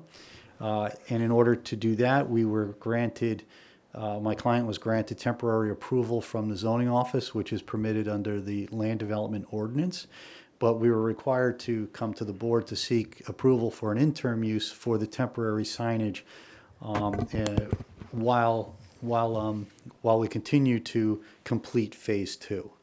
So we're asking for approval for the signage that is before you on those sheets, which we can mark as A1 for the record. It is also within the portal. But that signage would stay in place until phase 2 is substantially complete. So we are requesting approval for 18 months or until final certificate of occupancy is issued, whichever occurs first. And again, we've been working in coordination with the planning staff to provide for the signage before you. I have my client's representative here tonight if you have any questions. Mr. Harrington, I don't think we need to mark them because they were uploaded to the portal. I appreciate the large color renderings. So that deals with whether or not we need to mark them. Chairman, I mean, think so. it couldn't be more straightforward as to the application. So I don't know that we need to hear from anybody. But if you'd like, course Right. you may. I think the signage and what you're looking at stands on its own. Absolutely. Any questions, anybody? Any concerns? No. Okay, thank you. Okay, thank you. All right, so at this point, let's open it up for public comment. If anybody's here from the public that wants to comment on this application, come on up. Chair, seeing no one from the public, I would like to close the public portion. Second. Okay, motion is made and seconded. Public is closed. Eric, any problems? This is a straightforward application. Staff has determined that the proposed signage does comply with the signage standards in the Jersey City Land Development Ordinance. Staff just asked or request that the applicant agrees to the conditions, conditions of approval enumerated in the staff memo. Other than that, staff recommends approval. Okay. Yes, Thank the you. applicant would comply with those conditions. Great, thank you, council. So I'll entertain a motion. Chair, I'd like to make a motion to approve case P 2024-0058 as presented to the board for approval. Second. Okay, motion made and seconded for approval. Acting Vice Chair Gongadin, Aye. Councilwoman Prince Aye. Commissioner Lipsky, Yeah, let me just say that this is one of those sensible project that is sensitive to the neighborhood. It abuts a Lord Shiva temple, and they've had no complaints. I think the phasing of it has gone through smoothly. I think the signage is tasteful, and it looks, even though it's temporary for that area, it looks pretty stunning, so I vote aye. Commissioner Stamato, Aye. Chairman Langston. Aye, for a temporary banner. Motion carries. All in favor. Okay. Thank you. Thank you. Thank you, everybody. All right, let's move on to item 15 is case P2023-0056 is a preliminary major site plan with C variances for 44 Park Lane North.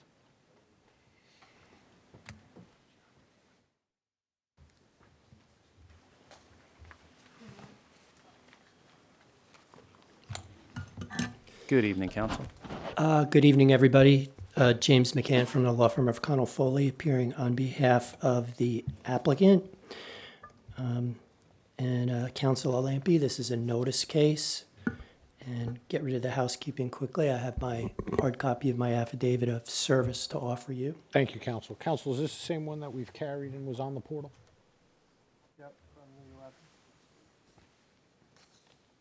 Yes, and for the record, Council, we did renotice on, I believe the affidavit will say June 26th. So we noticed twice, just to be safe. Chairman, members of the board, Mr. McCann is absolutely correct. The applicant had noticed twice, and we had carried from the June meeting up and through today with the preservation of that notice. I have reviewed it in the past. This does appear to be the original of that notice. It does appear to be in order. And we're going to mark it as A1 for purposes of the record. Okay, thank you, council. Thank you, and just one other housekeeping item. We do have a presentation with slides, but all of the slides that you are going to see are plans that have been posted on the planning portal for some time now. So I do have a packet, council, if you would like me to offer it as A2, but I'm not sure that it's necessary. Counsel, only because perhaps some of those slides are a combination of various sheets from various professionals. Let's mark it as A2. Okay. We'll So date it today. And I'll have Abby come up and identify that, Gabby. All right, so this is an application for a preliminary site plan approval with C variances, as the agenda noted. We'll try to be brief with our presentation since it is a preliminary approval. The variances are very minor. There's a variance from the foot candle standard in the LDO, which requires 1 foot candle for an entire sidewalk. We have some limited places where it only makes it to 0.7 because of the kind of fixture that is used on in that neighborhood. We also have 2 variances from the LDO regarding tree spacing and tree distance to poles. And aside from that, I will call my first witness. I have 4 witnesses: civil engineer, landscape, architect, and then Charles Height, planning. So, Mr. Can, in light of the fact that we're talking about some minimal type of variances in relation to sidewalks, streets, foot candles, and that it's preliminary, more condensed, the better. Did you guys all hear that? I did. All right, we need condensed testimony. All right, having said that, we will proceed.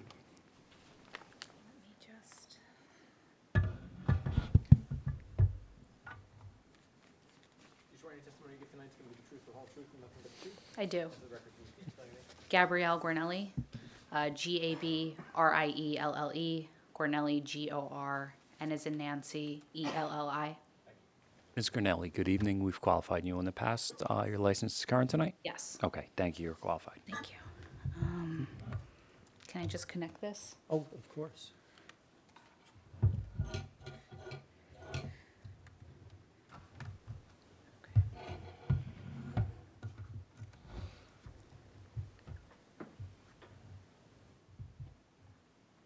Is there a trick to make it show? Okay, there you go.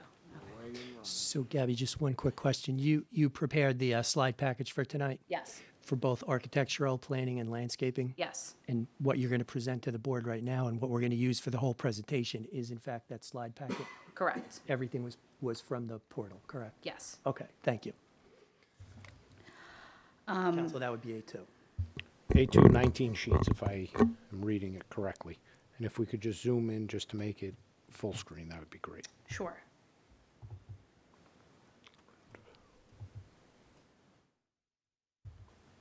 Thank you.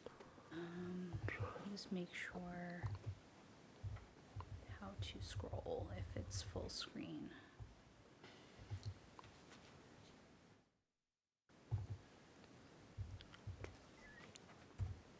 Okay.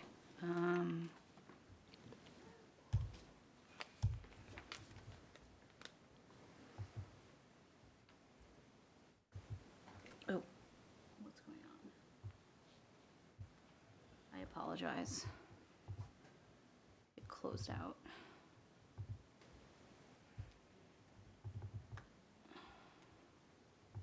By full screen, I just meant it's large. Yeah. It's fine. Okay. That's good. That helps. Okay, so you're done? I can start testifying? Yeah, okay. So, Please take us around the site. like Jim McCann has said, we are here for preliminary site plan. It's 44 Park Lane North. It's also known as Site 5 for Newport. We are on lot 3.15 of block 7302. The property is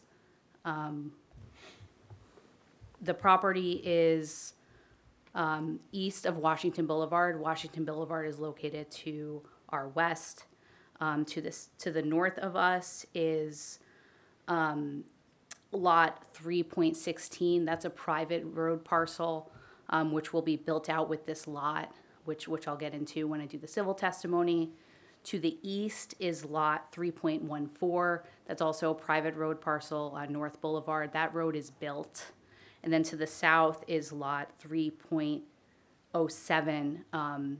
It's shown on our plan as 16th Street. It's also known as Park Lane North. That site is road is also fully built. We're in the Newport redevelopment plan, the residential district. As Mr. McCann mentioned, we generally comply with the redevelopment plan and the ordinance, aside from a couple minor variances for lighting and some street trees. How do I go to the next?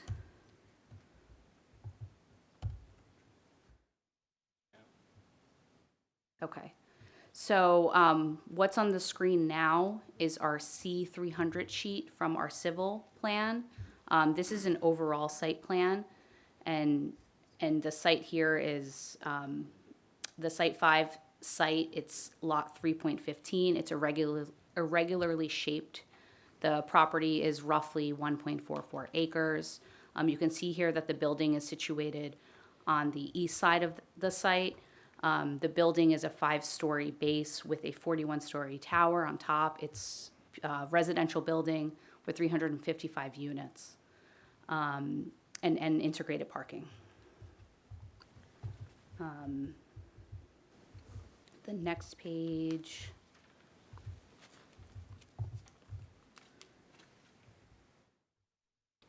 Why is this not switching?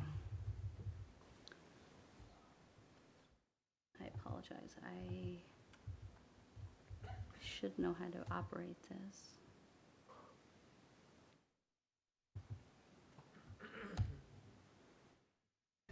Yeah, there we go. Okay.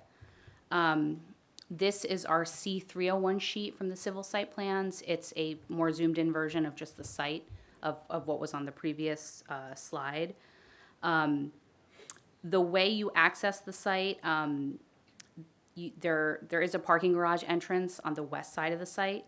That is entered via a driveway, which is on our site. So there's no parking garage entry that's going right out to the street.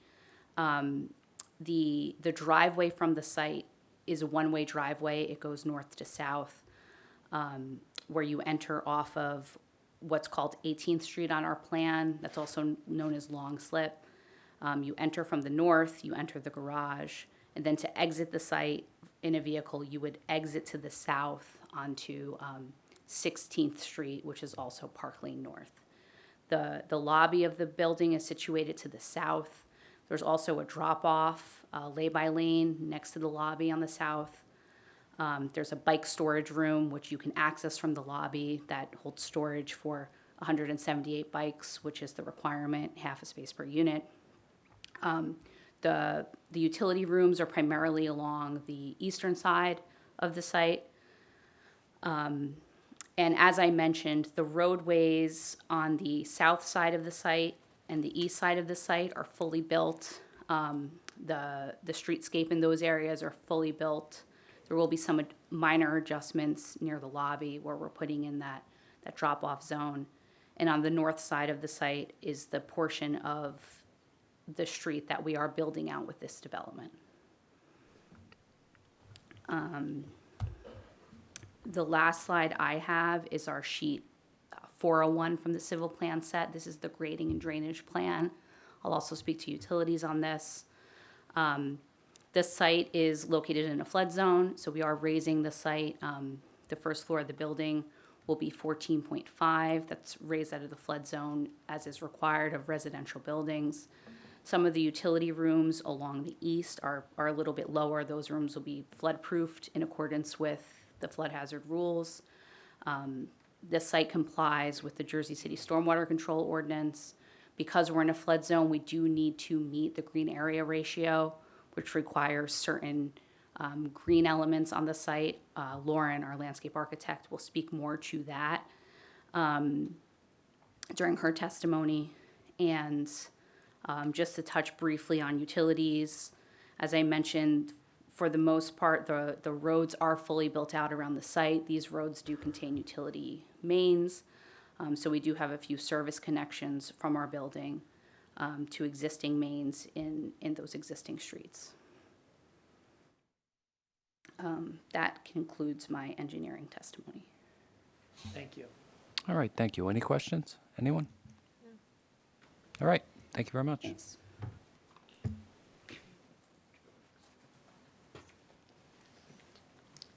Hello? I do.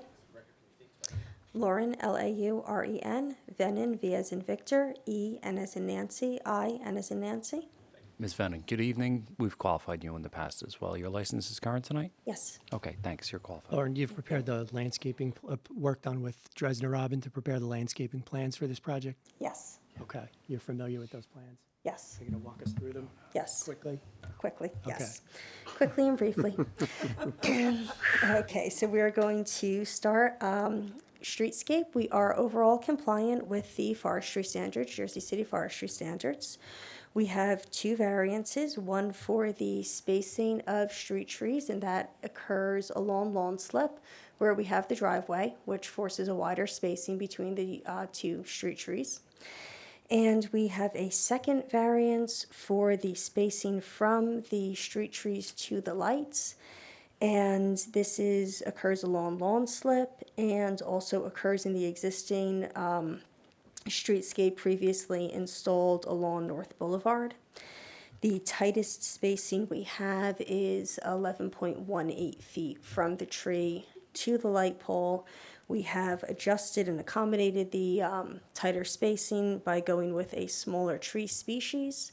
We have red buds, Cercis canadensis, and service berries and Melanchier, which are both smaller flowering trees. They are on the approved street tree list, and they have a tighter canopy, so we should not have any conflict between tree and light pole with the tree's natural habit. Our overall design, we're providing 25 of the 26 required trees, and will provide the monetary contribution for the tree that could not be accommodated. For the overall design, we have a more open landscape on the western portion of the site, and we are accommodating some larger trees where we can fit the larger species in along the western part of the site to have more street trees. And adjacent to the building, we have more heavy landscaping in the way of foundation plantings along Park Lane North and at the building entry to pull the ramp and stairs up to the building entry into the landscape. So we are meeting the green area ratio, and our green area ratio for the site is 0.5. So, enter. Okay. Enter to advance here. All right, I was going to go through rooftops, but I think we can go right to the lighting and cover the area with... Good idea. Yeah. The only pertinent area on the rooftop is that it is contributing to the green area ratio. So for our lighting, the street lighting selection is the Imperial decorative fixture, which is in keeping with the Newport standard throughout the rest of the neighborhood. We do have our sidewalk levels dipping below the 1.0 foot candle minimum. Sorry, Nobody knows how to go back. does backspace take me back on this? I'm sorry. I'm going to exit the presentation for a sec and get this back, but I will tell you what's going on in the meantime. Can you reset this real quick for me? Thank you. I'm sorry. So for the street lights, the areas where we are dipping below is where you are in the shadow of the fixture itself. So the Imperial, just like the Jersey City signature, casts its own shadow, and our light levels are lowered directly adjacent to the pole. Thank you. But Okay. if I'm correct, it's only in a very limited number of places. Yes, there are correct? sporadic locations, limited sporadic locations directly adjacent to the pole where you go down to a minimum of 0.7 foot candles. So overall, there's sufficient and plenty of lighting on the sidewalks. correct? Yes. Okay. Yes. So we can, just very briefly, we are providing an amenity deck, and we are providing extensive areas of green roof on the second floor, as well as a small amenity area on the 41st floor. And Thank you. that concludes my testimony. Questions? Okay, any questions? Anyone on landscaping? All right, thank you, Ms. Fenton. Architecture. Good evening. You swear your testimony is going to be the truth, the whole truth, and nothing but the truth? I do. The record is the truth, so you Juan Rodriguez, JUAN-RODRIGUEZ. Mr. Rodriguez, we've qualified you in the past also. Your license current tonight? Yes, sir. Okay, thanks, you're qualified. Juan, your firm prepared the plans that you're going to present this evening and the slideshow? Correct. And with the exception of this aerial image, all the other images that you'll see tonight have been included within the architectural materials. So Gabby already went through and kind of oriented everybody, but this is an aerial view of the site. We are sitting at the intersection of Washington Boulevard and Park Lane. To the right of the site, you'll see here Newport Green Park. It's looking a little distorted. Sorry, this image looks a little distorted, but what you're seeing here is a rendering of the building. The building is conceived as two primary components. There's a 41-story residential tower containing 355 residential units. The unit mix is preliminary, but at the moment we have 4 studio apartments, 178 one-bedrooms, 149 two-bedrooms, and 24 three-bedrooms. This is supported by 5,716 square feet of indoor amenity space. Abutting the 41-story tower, there's also a 5-story parking garage containing 336 parking spaces.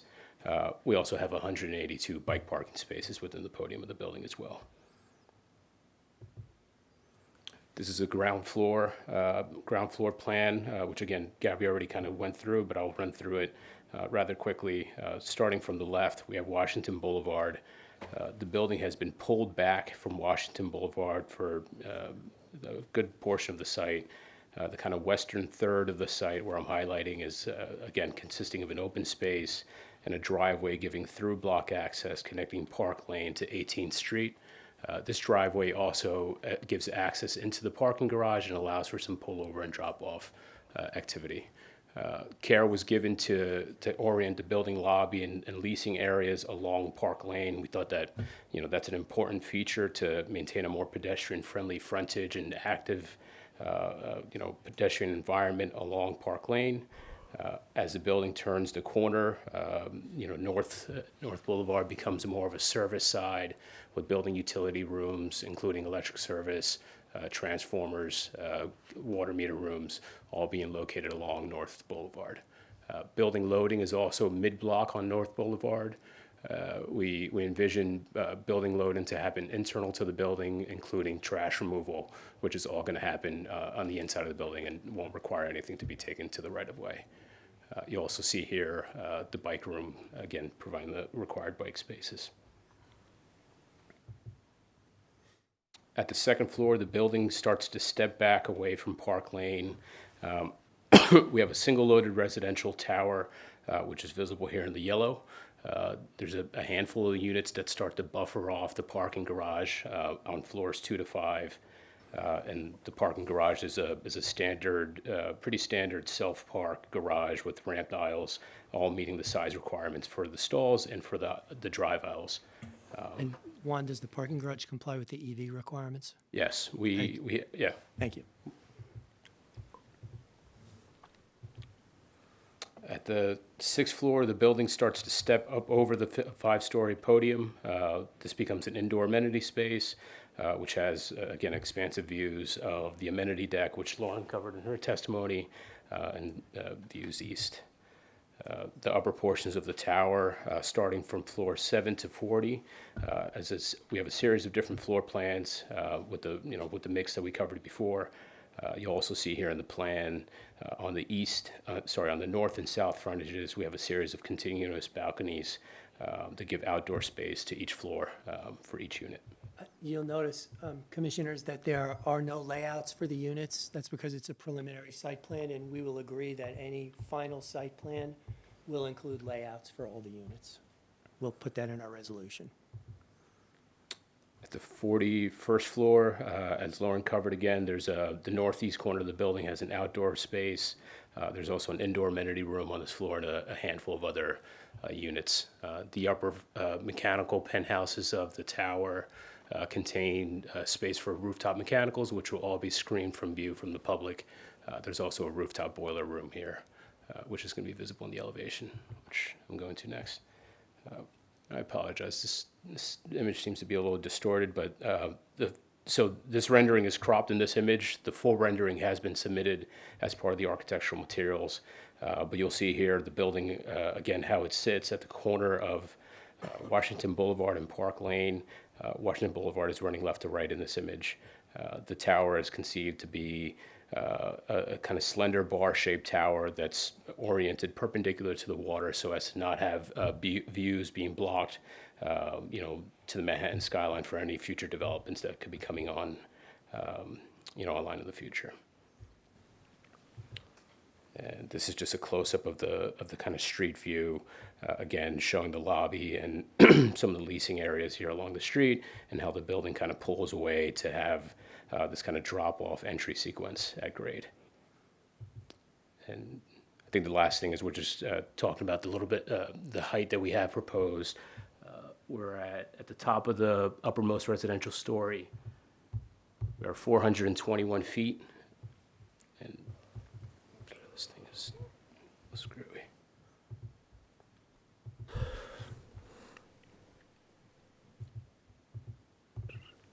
Oof. Sorry about that. So we're 421 feet or so to the top of the uppermost residential story, and we envision to be about 407 feet to the top of the mechanical penthouse. And with that, that concludes my testimony. I'd be happy to answer any questions. Okay, thank you, sir. Any questions? Anyone? Okay, thank you. Thank you. Council, anything else? Oh, Mr. Height. Mr. Height. Apologize. Can't forget about Mr. Height. I am, yes. And you are still under oath and qualified. Thank you very much. Thank you. Go ahead, I'll just Charles. jump right into it. Just to reiterate, this application before you is for preliminary site plan. It's in the North Residential District of the Newport redevelopment plan. The building massing, the uses all comply with the main use and bulk requirements of the plan. We are identifying some streetscape design elements that we're requesting relief from tonight. Just to reiterate what Ms. Venden had stated in her testimony, with respect to the foot candles, 1 foot candle minimum is required, 0.7 in specific locations based on the lighting design is proposed. There is sufficient light, as she pointed out, and it's in only specific instances. There's a substantial amount of ambient light that will be along Washington Boulevard and other streets. With respect to the street trees, there's 2 elements here. To the utility pole in 1 location, 15 feet is required as a minimum, and we're proposing the 11.18. That's in 1 location. The design of the street tree has been selected, or the selection of the street tree has been selected to minimize the canopy in recognition of the utility pole. And then at the driveway on 18th Street, to accommodate the driveway, the proposed distance between 2 street trees is 50 feet, where a maximum of 30 feet is permitted. So that's really an effort to create the sidewalks and driveways, to accommodate the sidewalks and driveways. With respect to other aspects of the planning justifications, this would advance the objectives of the redevelopment plan and guide appropriate development in the state of New Jersey. That's purpose A. It does also offer desirable visual environment. The proposed streetscape design is consistent along all frontages here. And with respect to the negative criteria, I don't believe there's any substantial impairment to the general welfare. There will be sufficient lighting. The location and design of the street trees is still with the intent of the forestry standards. And with respect to the zoning ordinance or redevelopment plan or master plan, this really just completes another redevelopment of an underutilized block in the Newport area. That's consistent with the goals and objectives of that redevelopment plan. That's my testimony. I have to say that was probably two minutes. Shortest one ever. I'm writing that down right now. I have no questions to Mr. Height. Anybody else? Okay, thank you. Anything else, That's our Council? presentation. Okay. Commissioners. Thank you. Is anybody here from the public that wants to comment on this application? Chair, see no one from the public. I would like to close the public portion. Second. Okay, motion is made and seconded. Public is closed. Cam? Okay, so planning staff would just ask that Attorney McCann agree to the conditions in the staff memo dated June 20th of this year. Agree to the conditions.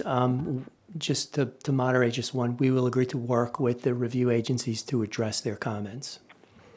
Okay, understood. Yes, planning staff is satisfied with the testimony regarding the C variances. Planning staff agrees, and planning staff finds that the project meets the objectives and goals of the zone plan and our master plan, and planning staff recommends approval. Okay, thanks, Cam. Council, before we make a motion, what's our, I'm not going to hold you to it, but what's the time frame here? Are we talking 5 years out on this project? I don't know, since I'm not asking you for any additional relief, so. Understood. Standard preliminary approval would be 3 years. Okay. Okay, is there anything else? I don't think there's anything under construction there right now, is there? On this particular site? On the general Newport area, that northeast part of Newport. I think the board approved the project very recently. Yes. On the in the northeast quadrant. There is a building, it's called the Bisbee, that, I was here about 2 weeks ago to get an extension of an interim parking approval. That building is nearly substantially complete or substantially complete. Okay. And then there's the concrete batching plant is still in use Yes. across the street from this project. And I believe will continue to be used because it can be used when this project is being built and the other project that was approved recently. Okay, there's no overlap between this and the concrete batching plant, correct? Overlap. They can, for the time being, function separately? Certainly the, Okay. yeah, the concrete batching plant can continue to function on its site. It's across the street from this site, so there Okay. wouldn't be any impact. Okay, gotcha. All right, thank you. Okay. I'll entertain a motion. Chair, I'd like to make a motion to approve case P2023-0056 as presented to the board this evening, together with staff recommendation and condition. Second. Okay, motion is made and seconded for approval. Okay, Acting Vice Chair Gongadin. Aye. Councilwoman Prinzary. Commissioner Stamato. Aye. Commissioner Lipsky. Yeah, just going to say is your letter, June 25th, addressing all the agency's concerns was very succinct, almost as succinct as your team's response today, and I think it's a great project, so I vote aye. Thank you. And Chairman Langston. Aye for preliminary. Okay, motion carries. All in favor with conditions. Okay, thank you, council. Thank you, everybody. Good night. All right, Appreciate thank your you, time. everybody. Apologies for Good the night. tech issues. Worries. All right, Good let's job, move on especially to our under Jim McCann's pressure. last item, item 16, case P2024-0032, is a site plan amendment with deviations for 632 Newark Avenue. Good evening, Chairman, Commissioners. For the record, Charles Harrington on behalf of the applicant. I do have the original notice package that I can give the council for his review. Perfect. Also, just to make a floor announcement, this is the last application of tonight.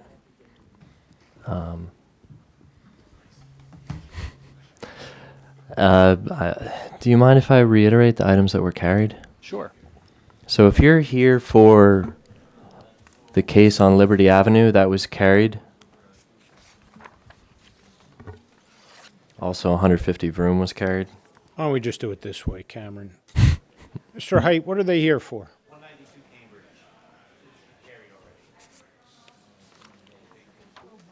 192 Cambridge.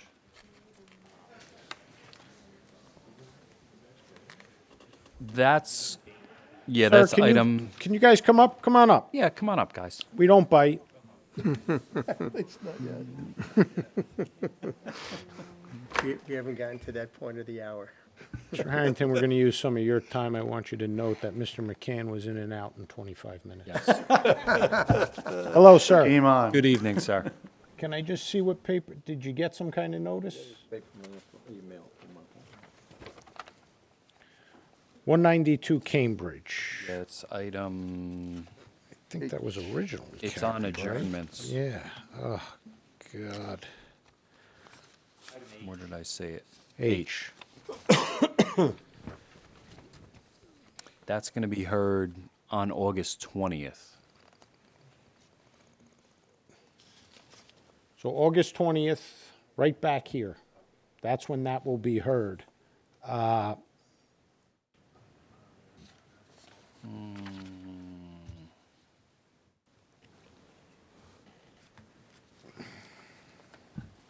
Possibly. It is possible that you come down here on August 20th and it's not heard that night and carried again. But I would recommend that you look at the agenda online. Okay. But August 20th, it is scheduled to be heard. You're not going to get any more notice in the mail or anything. Okay? All right, thank you. All right, And, thank you, sir.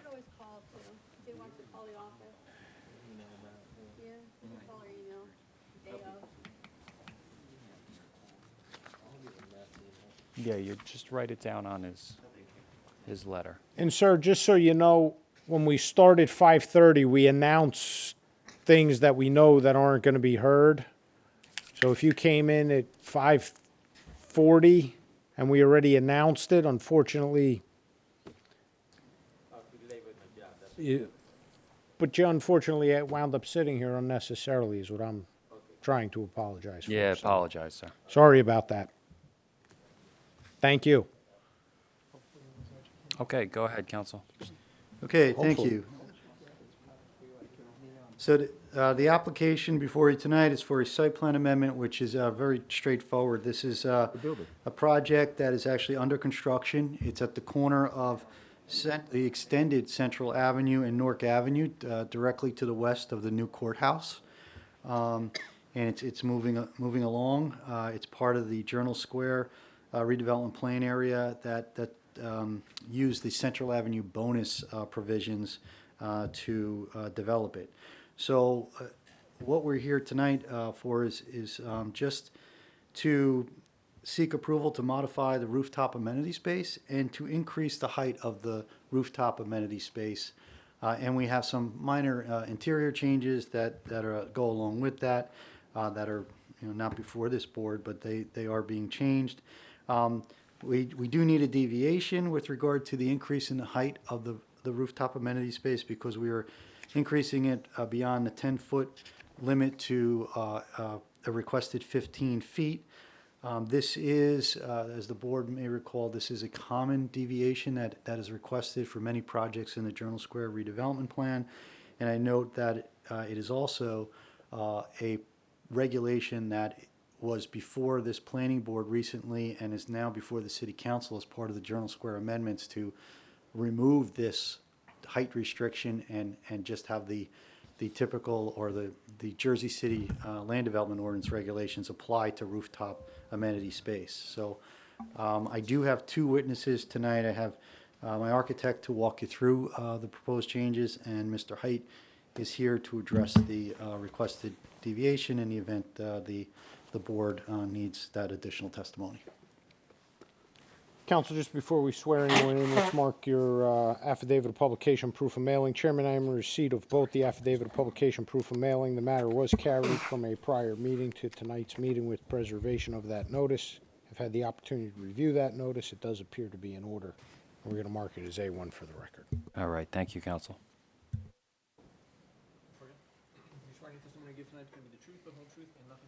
I do.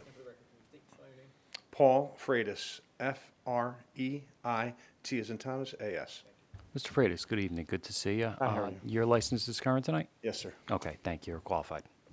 Thank you. I'm going to try to make this as painless as possible and as quick as possible. We keep on running into these issues with respect to the rooftop amenity space not being able to fit all of the mechanical, plumbing, electrical stuff that ends up on the bulkhead of the roof. And what it does is it ends up compromising the aesthetics and the usability of the amenities floor below it. So in keeping with trying to make the space as good as possible, we've suggested increasing our height of the bulkhead. This is the original height, which was 303 feet, to 308 feet. So we're adding 5 additional feet to the amenities floor with the bulkhead kind of following suit. Everything else with respect to the mass of the building and the bulk is all the same. It's just basically increasing the height. And these drawings basically just kind of express that idea. You can see this is the probably the most predominant elevation, the east elevation. Originally, we were at 303 feet, and then we added a clear story to the space, and now we're at 308 feet.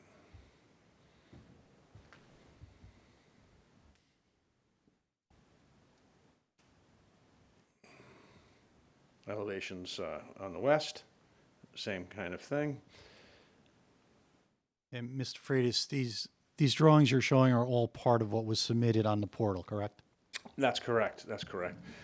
And then part of it also is just a kind of a proposed, what was approved, and then what are the proposed changes on other floors, just so we can kind of document and kind of memorialize these changes. So, again, these are interior changes. This is an exterior change where we have a mechanical room. We kind of changed the orientation. This was the original layout, and now it's outside within some screened areas with the access being a little different. And that's on the second floor. On the third floor plan, same thing holds true. Basically, there's a setback on the roof.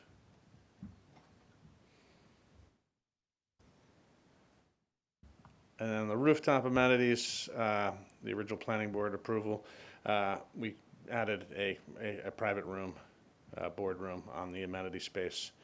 In addition to changing the layout of the green spaces on the roof, that were kind of all along the perimeter. We've created one singular green space in the back of the building. So we kind of combined all that square footage and kind of put it in one location versus having it run along the entire perimeter. So that's the original plan, and that's the change. And these are just enlarged elevations to kind of give you a sense of the change in the elevation. And again, this is really mostly just to kind of address the mechanical pieces, getting all the generator wiring, the plumbing, the sprinkler lines, there's just a lot of stuff up there. So it really compromises the height. And with that, I'm done with my presentation and my testimony. Okay, thank you, Mr. Freitas. Any questions? Anyone? No. Okay, thank you. Okay, now I have Mr. Height here to address the requested deviation if the board would like to hear from them, or I know you're familiar with this issue, if I'll defer to the board. Is Tanya still here or no? So I don't think I need testimony from Mr. Height, but from staff, we're seeing this come up over and over and over and over and over again, and it's obviously not gonna stop. Have we looked into changing the redevelopment plan to address it? I know there was talk of it. If I could jump in, it is part of the amendments that this board reviewed within the last month or so. Okay. And that is before the city council now, this Okay. specific regulation. Okay, perfect. To adjust the bulkhead. Yes. Yeah. What was that, last meeting when I was in here? I don't want to talk about how many meetings you've missed. Not bad. All right. Anybody else? Any questions? Any questions at all? All right. Is there anybody here from the public that wants to comment on this application? Chair, Anybody from public? See no one from the public, I would like to close the public portion. Second. Okay, motion is made and seconded. Eric, anything you want to add? Yeah, I'd like to request for the staff memo dated August 5th, 2024, to be marked as A2. Also to speak to the deviation request. It's a rather minimal request. Won't really change the overall presence of the building on the block front and from street view. Staff supports the variance and supports the proposal. With that being said, staff recommends approval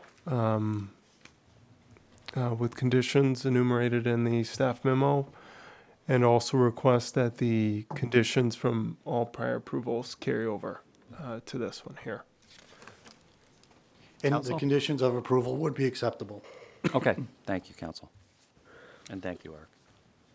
Chair, I'd like to make a motion to approve case P 2024-0032 as presented to the board this evening for approval together with staff recommendation and conditions. Second. Okay, motion is made and seconded for approval. Acting Vice Chair Gongadin, Aye. Councilwoman Prince Aye. Commissioner Lipsky, Aye. Commissioner Stamato, Aye. and Chairman Langston. Aye. Motion carries, all in favor. Okay, thank you. Thank Thank you, you. counsel. All right, let's move on to memorialization of resolutions, please. Chairman, actually, would we be able to revisit the withdrawal submission from Gene O'Connell that was not present? Could we carry them to a date certain? Sorry. Sure. I was going to say, did I miss Gene? Could we make that our next meeting? Sure. Okay. Yeah, nothing. I mean, can we carry his notice? We're going to carry it, but I suspect that perhaps Mr. O'Connell doesn't realize we need his presence. He emailed staff earlier this week with documents and was prepared to come, so I hope everything's okay. Yeah. Okay, so we'll call up case P19-194, termination withdrawal of a preliminary and final major site plan with deviations for 632 to 652 Grand Street, and we'll carry that to a date certain to be August 20th with preservation of notice.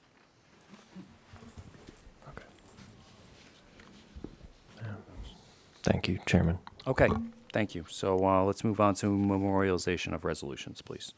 Chair will be a long one because we have 15 resolutions.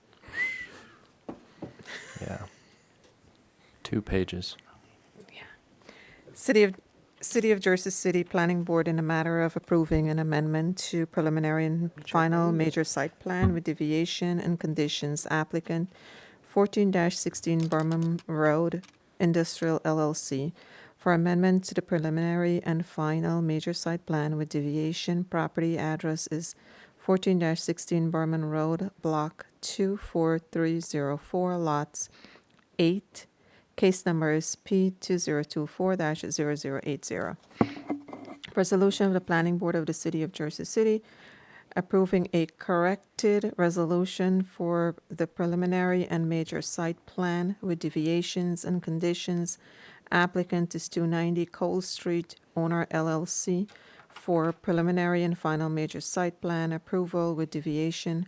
Property address is 286 Cole Street, 258-282 16th Street, Block 6003, Lots 1 and 2.01. Case number is P19-184, case number P20-031, P22-101, and P23-100. Resolution of the Planning Board of the City of Jersey City approving major site plan approval. Applicant NEQ 8A LLC for final major site plan. Properties 20 Long Slip, 2 Long Slip, and River Drive Block. Number 7302, lots 3.05, 3.16, 3.19, and 3.118. To become 3.05, 3.16, 3.19, 3.20, 3.21. Case number is P2023-102. Resolution of the Planning Board of the City of Jersey City approving major site plan approval.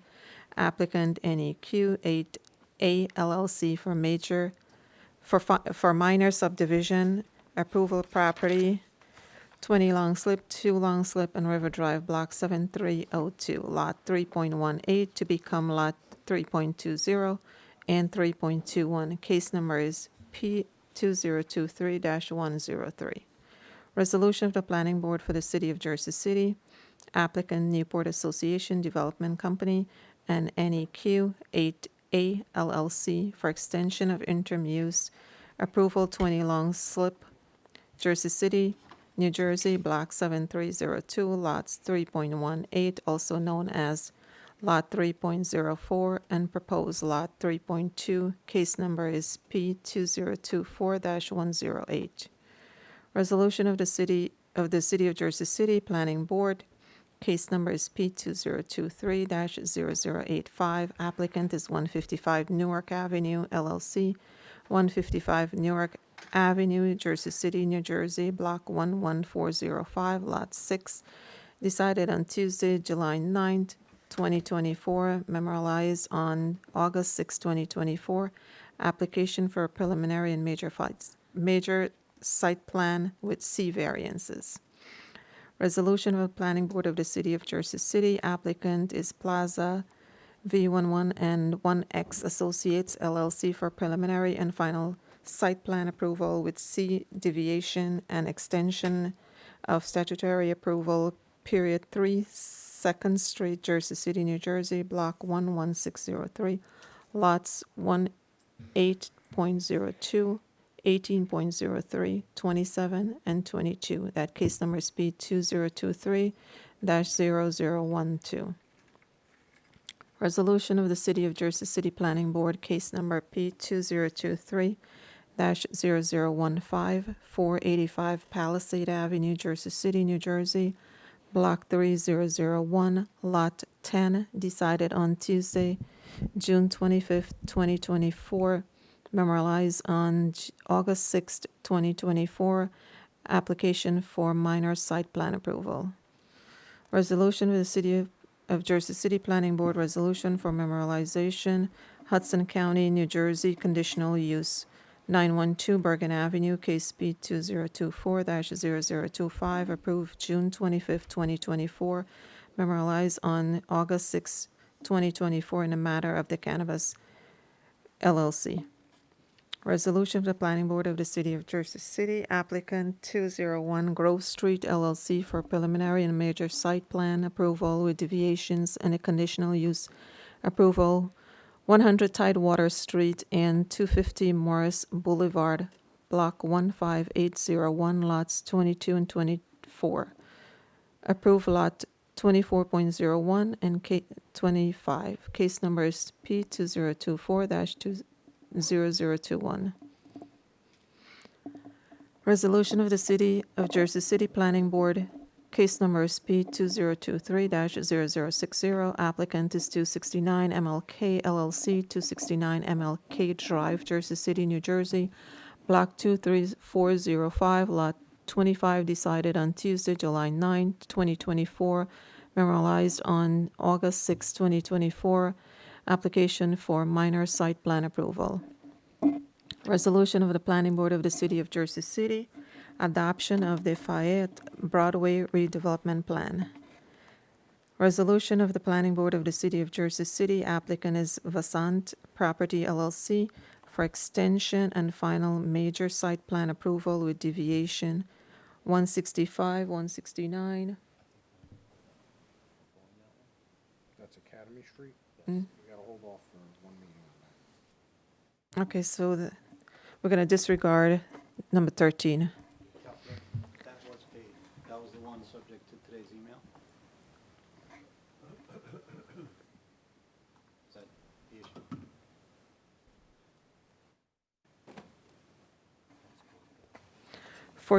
Resolution of the Planning Board of the City of Jersey City, applicant is 201 Grove Street LLC for preliminary and final major subdivision. Approval block 15801, lots 23.02 and 24, block 15801. Proposed lots 23.07, 24.01, and 24.02. 100 Tidewater Street and 250 Morris Boulevard, case numbers P2024-0022. Final resolution of the Planning Board for the City of Jersey City approving preliminary and major site plan with conditions. Applicant is Journal Square Improvement LLC for preliminary and final major site plan approval, 549-551 Pavonia Avenue, Block 9606, lots 38 and 39. Case number is P23-085. I